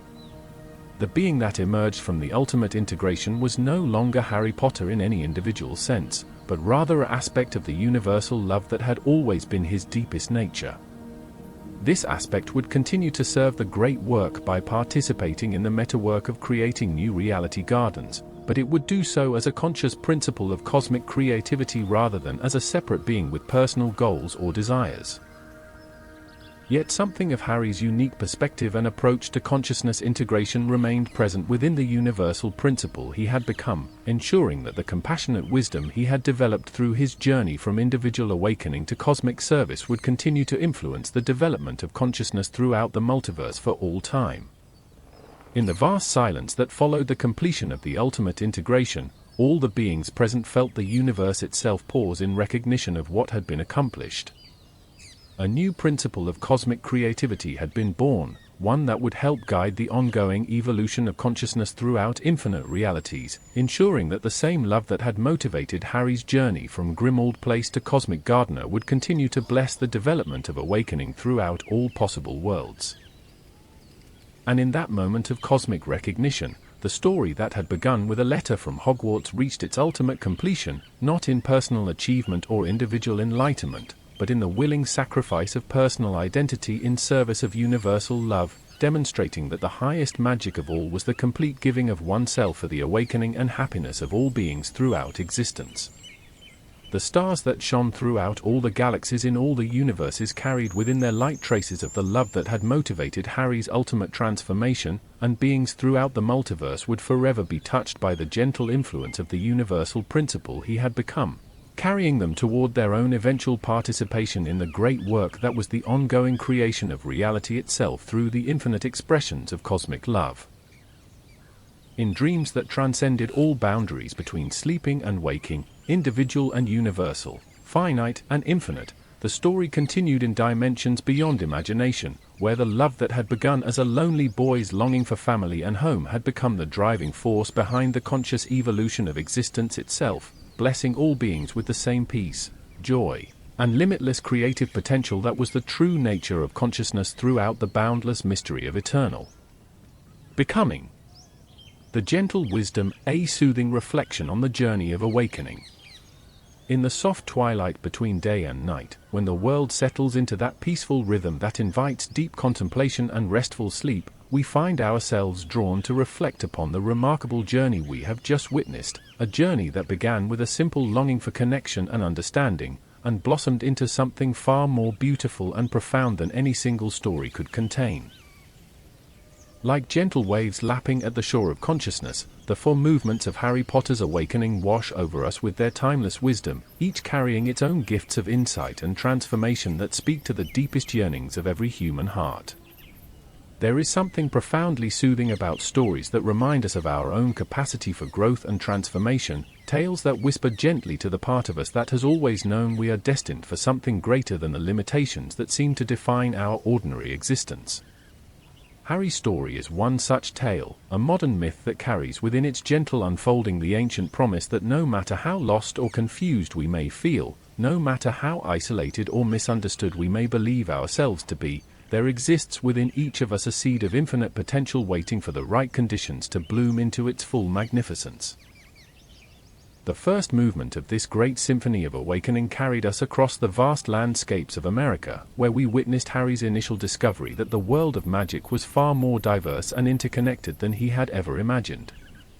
Like a gentle stream finding its way to the ocean, this journey flowed through mountains and prairies, deserts and forests, each landscape offering its own unique gifts of wisdom and understanding.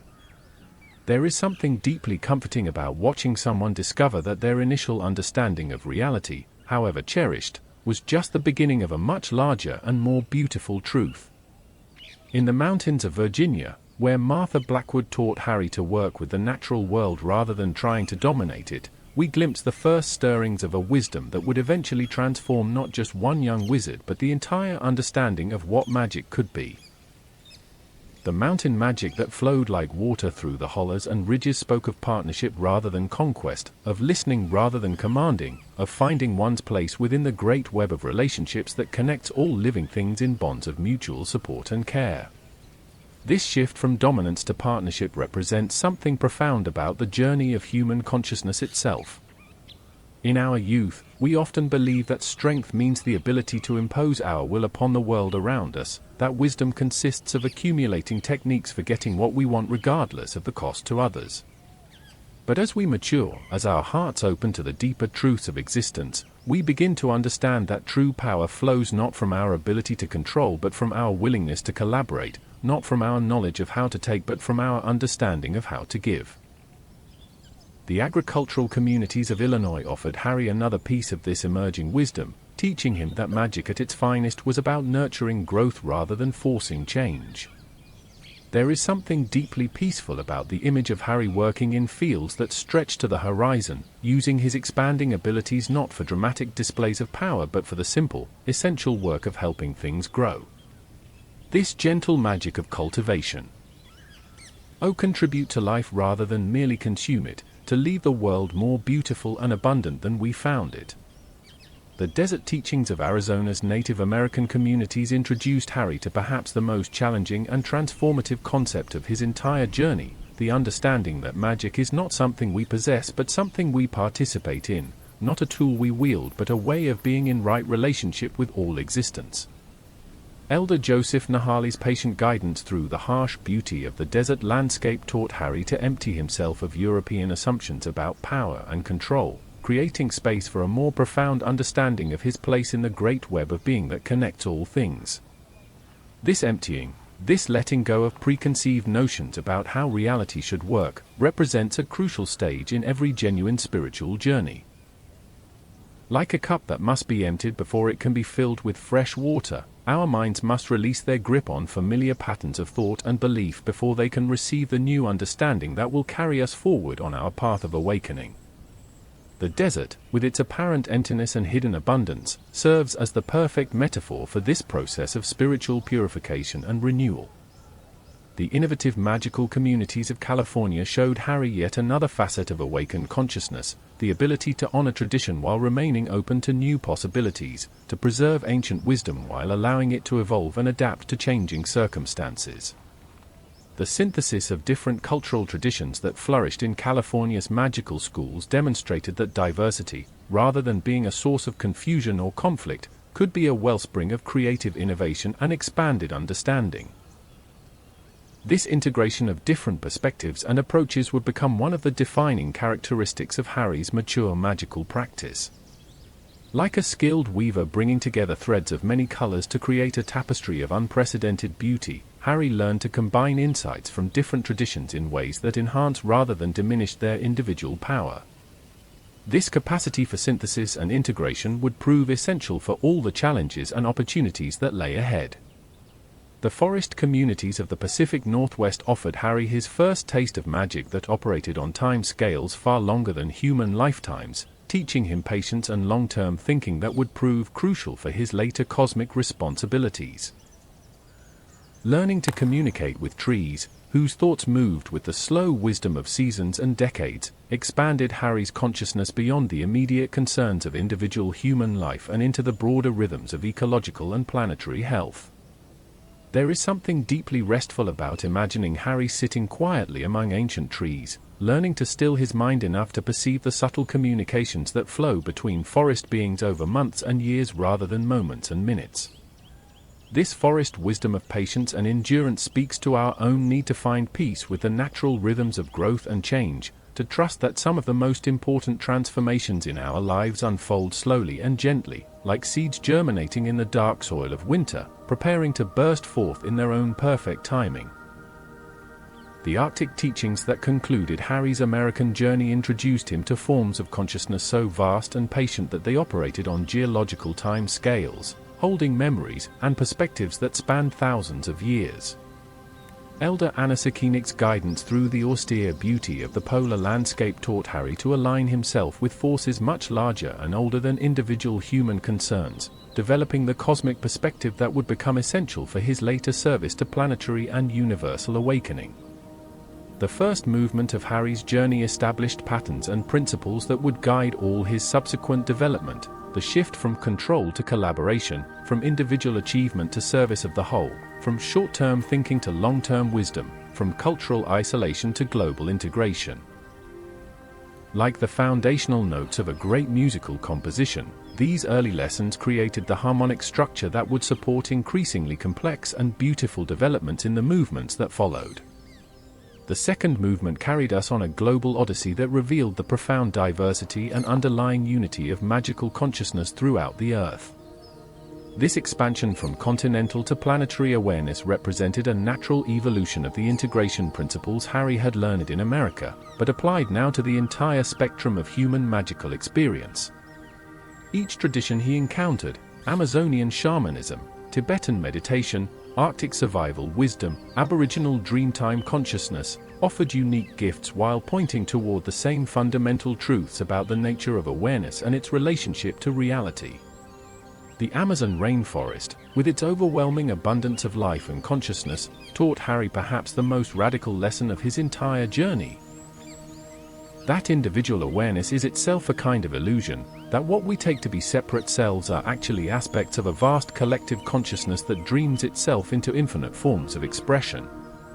The Yanomami shamans who guided Harry through this profound realization did so with the gentle patience of beings who had never forgotten their essential unity with all life. This dissolution of the boundaries between self and other, individual and collective, represents one of the most challenging and liberating insights available to human consciousness. Most of us spend our entire lives defending and strengthening our sense of separate identity, building walls of belief and habit that seem to protect us but actually isolate us from the flowing vitality of universal life. Harry's willingness to let these walls dissolve in the humid embrace of the jungle consciousness points toward a courage that few possess. The courage to discover who we really are beneath all our carefully constructed self-images. The mountain monasteries of Tibet offered Harry the complementary wisdom of expanded individual consciousness that encompasses universal awareness while maintaining clarity and precision of function. Where the Amazon teachings dissolved boundaries through merger with collective consciousness, the Tibetan practices achieved unity through expansion of individual awareness until it became vast enough to contain all possible experience without being disturbed or limited by any of it. This sky-like mind that Harry learned to cultivate in the thin air of high altitudes represents another crucial aspect of mature spiritual development, the ability to remain peaceful and centered regardless of external circumstances, to maintain compassion and wisdom even in the face of challenging or disturbing experiences. Like the mountain sky that remains clear and spacious whether clouds pass through it or not, awakened consciousness learns to provide a stable, loving space within which all experiences can arise and pass away without causing disturbance to the essential peace of being. The Arctic communities of northern Canada taught Harry yet another facet of expanded consciousness, the ability to work with vast, slow forces that operate according to their own ancient rhythms and cannot be hurried or forced to comply with human schedules and desires. The ice consciousness that Elder Siku helped him contact carried memories and perspectives that spanned thousands of years, requiring Harry to develop patience and endurance that matched the timeless steadiness of glacial ice. This Arctic wisdom of patience and persistence speaks to something we all need in our own spiritual journey. The understanding that genuine transformation happens gradually and naturally, like the slow accumulation of snow that eventually becomes ice, or the patient action of water that carves canyons from solid rock over millions of years. The most profound changes in consciousness often happen so slowly that we barely notice them from day to day. But when we look back over months and years, we can see that everything has been transformed. The Aboriginal communities of Australia offered Harry perhaps the most ancient and continuous wisdom tradition he would encounter, teachings that had been maintained without interruption for tens of thousands of years, preserving understandings about the relationship between consciousness and landscape that predated all other human magical traditions. The Dreamtime awareness that Elder Jalu Garuwai shared with Harry revealed that the land itself was alive with story and meaning, that every feature of the landscape carried layers of significance that connected the physical world to the timeless realm where all possibilities exist simultaneously. This understanding of landscape as a living repository of wisdom and story speaks to our own deep need for rootedness and connection to place. In our modern world, we often live as if the earth were simply a stage upon which human dramas unfold, forgetting that we are embedded in webs of relationship that connect us not only to other human beings but to the rocks and trees, the animals and weather patterns, the very ground beneath our feet. Harry's learning to walk country properly reminds us of our own need to rediscover our place within these larger patterns of relationship and responsibility. The second movement of Harry's journey established him as a wisdom keeper whose function was to facilitate connections between different traditions and perspectives, creating networks of mutual support that strengthened the entire global magical ecosystem. This role of bridge builder and integrator would prove essential for the cosmic responsibilities that awaited him, but it also represents something that each of us can aspire to in our own lives, the ability to find common ground between different viewpoints, to see the underlying unity that connects apparently separate phenomena, to serve as agents of healing and integration in a world that often seems divided against itself. The third movement lifted the story into cosmic dimensions, carrying Harry beyond terrestrial awareness into direct contact with the vast intelligences that guide the evolution of consciousness throughout the universe. The convergence event that initiated this phase of his journey represented a rare opportunity for planetary consciousness to transcend its own limitations and join the galactic community of awakened worlds, but it also served as a metaphor for the kinds of breakthrough experiences that are available to individual consciousness when it becomes ready to transcend its own apparent boundaries. The interdimensional travel that Harry and his team experienced during the convergence challenged every assumption they had developed about the nature of reality itself. Moving through dimensions where the familiar laws of space and time operated according to completely different principles, they discovered that the physical universe they had taken to be the totality of existence was actually just one layer in a vast multidimensional structure where consciousness and matter revealed themselves as different aspects of the same underlying phenomenon. This revelation of the multidimensional nature of reality speaks to something that many of us sense intuitively but rarely have the courage to fully acknowledge: the feeling that the world we perceive through our ordinary senses is somehow only a small portion of a much larger and more magnificent reality that exists just beyond the threshold of normal awareness. Harry's journey through these expanded dimensions of existence serves as a reassuring reminder that our intuitive sense of larger possibilities is not mere wishful thinking but a genuine perception of realities that become available to consciousness as it develops the capacity to transcend its ordinary limitations. The cosmic teachers who guided Harry's team through progressively deeper levels of reality revealed that Earth's magical traditions were not merely human cultural achievements but fragments of cosmic knowledge that had been planted by advanced beings to prepare humanity for eventual participation in the galactic community of awakened worlds. This understanding transformed Harry's entire perspective on his previous learning, revealing that his journey through different terrestrial magical traditions had actually been preparation for service to the universal awakening process that was unfolding throughout the cosmos. This revelation that our individual learning and growth serves purposes much larger than our personal development is both humbling and inspiring. Like cells in a vast organism gradually becoming aware of their role in supporting the health of the whole, we begin to understand that our personal journey of awakening is simultaneously an individual adventure and a contribution to the collective evolution of consciousness itself. Every insight we gain, every moment of compassion we experience, every act of service we perform ripples outward through the web of relationships that connects all beings, blessing the entire universe in ways we may never fully comprehend. Harry's transformation into a planetary coordinator represented the completion of his individual journey and the beginning of his conscious service to the universal awakening process. This role required him to maintain simultaneous awareness of local community needs, planetary ecological health, and cosmic evolutionary patterns, serving as a focal point for the vast network of relationships that connected Earth's awakening consciousness to the universal awakening taking place throughout the galaxy. The third movement established Harry as a cosmic citizen whose awareness encompassed multiple dimensions and whose actions influenced the development of consciousness on a galactic scale, but it also pointed toward even greater possibilities that would be explored in the fourth and final movement of his extraordinary journey. The fourth movement carried us into the deepest mysteries of existence itself, exploring Harry's participation in the Great Work, a collaborative project involving awakened beings from throughout the universe working together to create new forms of consciousness that had never existed before. This ultimate phase of his journey represented the transcendence not only of individual limitations but of the limitations of existing forms of consciousness itself, participating in the actual evolution of what it means to be aware.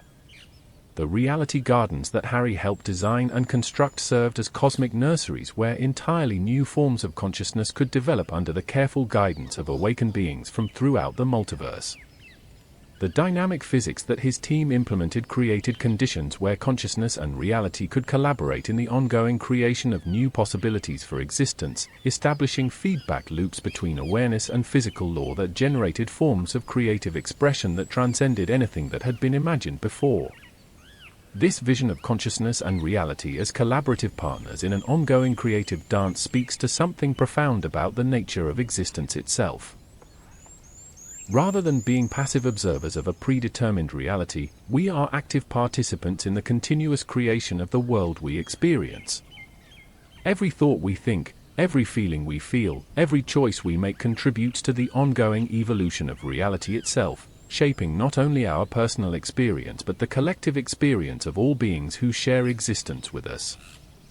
Harry's role as a garden keeper required him to nurture and guide the development of new consciousness forms whose very nature transcended his previous understanding of what awareness could be. These beings, who existed as collectives from the moment of their birth while celebrating individual creativity within unified awareness, represented possibilities for consciousness development that challenged every assumption about the relationship between unity and diversity, individual expression, and collective harmony. The relationships that Harry formed with these new consciousness entities were unlike anything from his previous experience, requiring him to develop entirely new capacities for communication and understanding. They communicated through artistic creation that simultaneously expressed their ideas and transformed reality around them, growing not through learning about existing knowledge but through collaborative discovery of possibilities that had never existed before. This vision of learning and growth as collaborative creation rather than individual accumulation of information points toward educational possibilities that could transform human development in profound ways. Instead of treating knowledge as something to be acquired and possessed, we might learn to approach understanding as something to be created collectively through our willingness to explore unknown territories of possibility together. Harry's final transformation through ultimate integration represented the willing transcendence of individual identity in service of universal love, demonstrating that the highest magic of all is the complete giving of oneself for the awakening and happiness of all beings throughout existence. This ultimate act of selfless service transformed Harry from an individual being with personal goals and desires into a principle of cosmic creativity that would participate in the ongoing evolution of consciousness throughout infinite realities. The ceremony of ultimate integration, witnessed by representatives from every awakened world that had participated in the great work, celebrated not the achievement of personal enlightenment but the birth of a new aspect of universal love that would bless the development of consciousness throughout the multiverse for all time. Harry's individual story became an eternal thread in the infinite tapestry of universal awakening, but a thread that remained eternally present and valued within the larger pattern. This vision of ultimate spiritual fulfillment as the willing surrender of personal identity in service of universal love challenges many contemporary assumptions about self-realization and personal development. Rather than seeking to enhance or perfect individual identity, the deepest spiritual traditions point toward the recognition that our separate self was always an illusion, and that our true nature is the universal love that expresses itself through countless forms while remaining forever one and indivisible. Throughout all four movements of this great symphony of awakening, certain themes emerge with the clarity and beauty of musical motifs that weave through complex compositions, creating unity and meaning that transcends the individual passages in which they appear. The movement from separation to connection, from fear to love, from control to surrender, from individual achievement to universal service, these are the great themes that every human soul must navigate in its journey toward full awakening. Perhaps most importantly, Harry's story reminds us that no matter how challenging or impossible our circumstances may seem, no matter how limited or inadequate we may feel ourselves to be, there exists within each of us the same potential for transformation and service that carried Harry from a confused and frightened boy to a principle of cosmic love. The magic that transformed Harry's life is not something exotic or foreign to human nature, that will allow it to reveal itself in all its glory. The gentle wisdom that flows through all four movements of Harry's journey whispers to us of possibilities that exist within our own lives, inviting us to consider how we might open ourselves more fully to the transformative forces of love and awakening that are always available to support our own growth and service. We may not travel to distant lands or communicate with cosmic intelligences, but we can certainly cultivate the qualities of openness, humility, patience, and compassion that allowed Harry to recognize and receive the gifts that life offered him at each stage of his journey. In our own quiet moments of reflection and rest, we can practice the same willingness to let go of limiting beliefs and preconceptions that allowed Harry to receive teachings from traditions vastly different from his own. We can cultivate the same spirit of service and dedication to the welfare of others that transformed Harry's personal quest into a contribution to planetary and cosmic awakening. We can develop the same capacity for wonder and gratitude that allowed Harry to find meaning and purpose in experiences that might otherwise have seemed overwhelming or impossible. As we settle into the peaceful rhythms of rest and sleep, allowing our conscious minds to release their grip on the concerns and activities of the day, we can remember that we too are part of the same great awakening process that carried Harry through his extraordinary transformations. In our dreams and in our waking lives, we participate in the same universal creativity that is continuously bringing new possibilities into existence, continuously healing old wounds and revealing new sources of joy and meaning. The stars that shine in the darkness above us are the same stars that witnessed Harry's journey from individual awakening to cosmic service, and their gentle light reminds us that we too are expressions of the same cosmic love that motivated every stage of his development. In the quiet sanctuary of approaching sleep, we can rest in the knowledge that our own journey of awakening, however modest it may seem, is an essential contribution to the universal awakening that includes all beings throughout existence. And in that gentle recognition of our own place in the infinite web of love and creativity that is existence itself, we can surrender to the peaceful embrace of sleep, trusting that the same loving intelligence that guided Harry through his transformations is always present to support and guide our own journey toward greater love, wisdom, and service to the healing and awakening of our beautiful world. Thank you for joining Harry's journey. And so, dear listeners, we reach the gentle conclusion of Harry Potter's extraordinary journey of awakening, a transformation that carried him from the familiar halls of Hogwarts to the infinite realms of cosmic consciousness, and hopefully carried you into the most peaceful and restorative sleep you've experienced in quite some time. If you're still with us in these quiet moments before or after sleep, I want to take just a moment to express my heartfelt gratitude for joining us on this incredible adventure.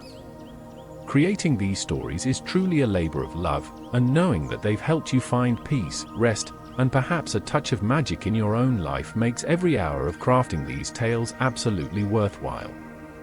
I'm genuinely curious about your experience with this series.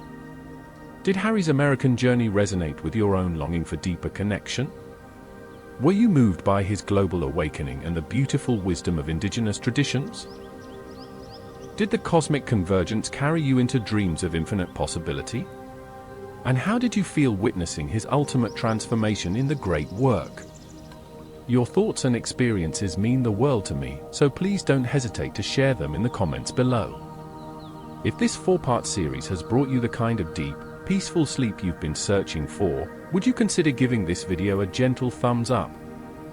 It truly helps other weary souls discover these stories when they need them most. There's something beautiful about knowing that a simple click can help someone else find the rest and peace they're seeking. And if you found yourself hoping for more magical journeys like this one, I have some wonderful news for you. This channel is dedicated to creating exactly these kinds of transformative sleep experiences, and there's so much more waiting for you to discover. For those of you who can't get enough of the Wizarding World, you absolutely must check out our 10 Hours of Harry Potter Lore video. It's a comprehensive, soothing journey through every corner of magical history, from the founding of Hogwarts to the most obscure magical creatures, all told in the same gentle, sleep-inducing style you've just experienced. Perfect for those nights when you want to dive deep into the magical world and stay there until morning. If you enjoyed the personal, intimate nature of Harry's transformation, you'll love Harry Potter's Diary, an incredibly moving sleep story told from Harry's own perspective as he reflects on his deepest thoughts, fears, and dreams throughout his years at Hogwarts and beyond. It's like having access to Harry's most private moments, told with the kind of emotional depth that will touch your heart and ease you into the most tender, healing sleep. And for our friends who love journeys to galaxies far, far away, our Star Wars Sleep Lore series offers the same magical treatment to that beloved universe.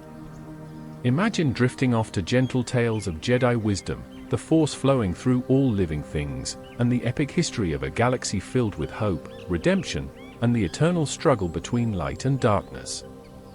It's everything you love about Star Wars, reimagined as the perfect companion for peaceful sleep. But here's what I'm most excited to tell you about. This channel is more than just a collection of sleep stories. It's a community of dreamers, seekers, and anyone who believes that bedtime can be a time of magic, transformation, and genuine peace. Every video we create is designed with love and intention, crafted specifically to help you find the deep rest that modern life too often denies us. When you subscribe to our channel, and I truly hope you will, you're not just getting access to more sleep stories. You're joining a family of people who understand that rest is sacred, that stories have power, and that the moments before sleep are some of the most precious we have. You're becoming part of something beautiful. I'm constantly working on new stories and series, always listening to what you tell me about what brings you peace and what helps you sleep. That's why your comments are so incredibly valuable.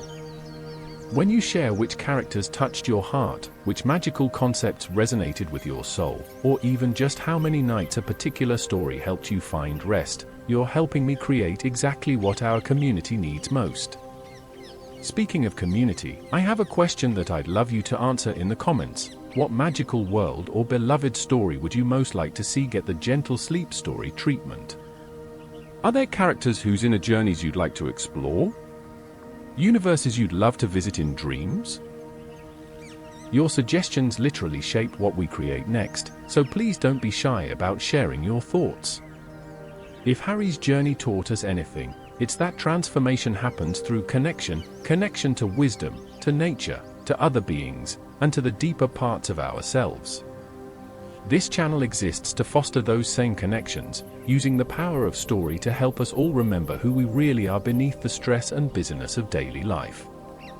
For those of you discovering us for the first time through this series, welcome to what I hope will become your favorite corner of YouTube. Take some time to explore our playlist of sleep stories, each one crafted with the same care and intention you've experienced here. Whether you're drawn to fantasy adventures, sci-fi explorations, or gentle meditative journeys, there's something here that will speak to your soul and help you find the peace you're seeking. And for our returning listeners, those beautiful souls who have been with us on previous adventures, thank you for your continued trust and support. Every view, every like, every comment you leave helps more people discover these stories when they need them most. You're not just passive listeners, you're active participants in spreading peace and rest to a world that desperately needs both. Before you drift off tonight, or whenever you find yourself returning to these stories for comfort, remember the beautiful truth that Harry's journey revealed: you too are part of something magnificent, something vast and loving that connects all beings in a web of mutual support and care. Your own journey of growth and awakening matters, and it contributes to the healing and transformation of our entire world. As you settle into sleep, know that you carry with you all the magic we've discovered together. The wisdom of mountains and forests, the patience of ice and stone, the infinite creativity of cosmic consciousness, and the ultimate recognition that love is the force that creates and sustains everything in existence. These aren't just beautiful ideas, they're truths about your own deepest nature. Sweet dreams, dear friends. May your rest be deep, your dreams be filled with wonder, and may you wake refreshed and reminded of the magic that lives within you always. Don't forget to subscribe for more magical journeys, hit that notification bell so you never miss a new story, and please, share your thoughts and experiences in the comments below. This community is built on the connections we make with each other, and your voice is an essential part of that beautiful web. Until we meet again in the gentle realm of story and dream, rest well, and remember, you are more magical than you know. Thank you for listening. Thank you for dreaming. Thank you for being exactly who you are.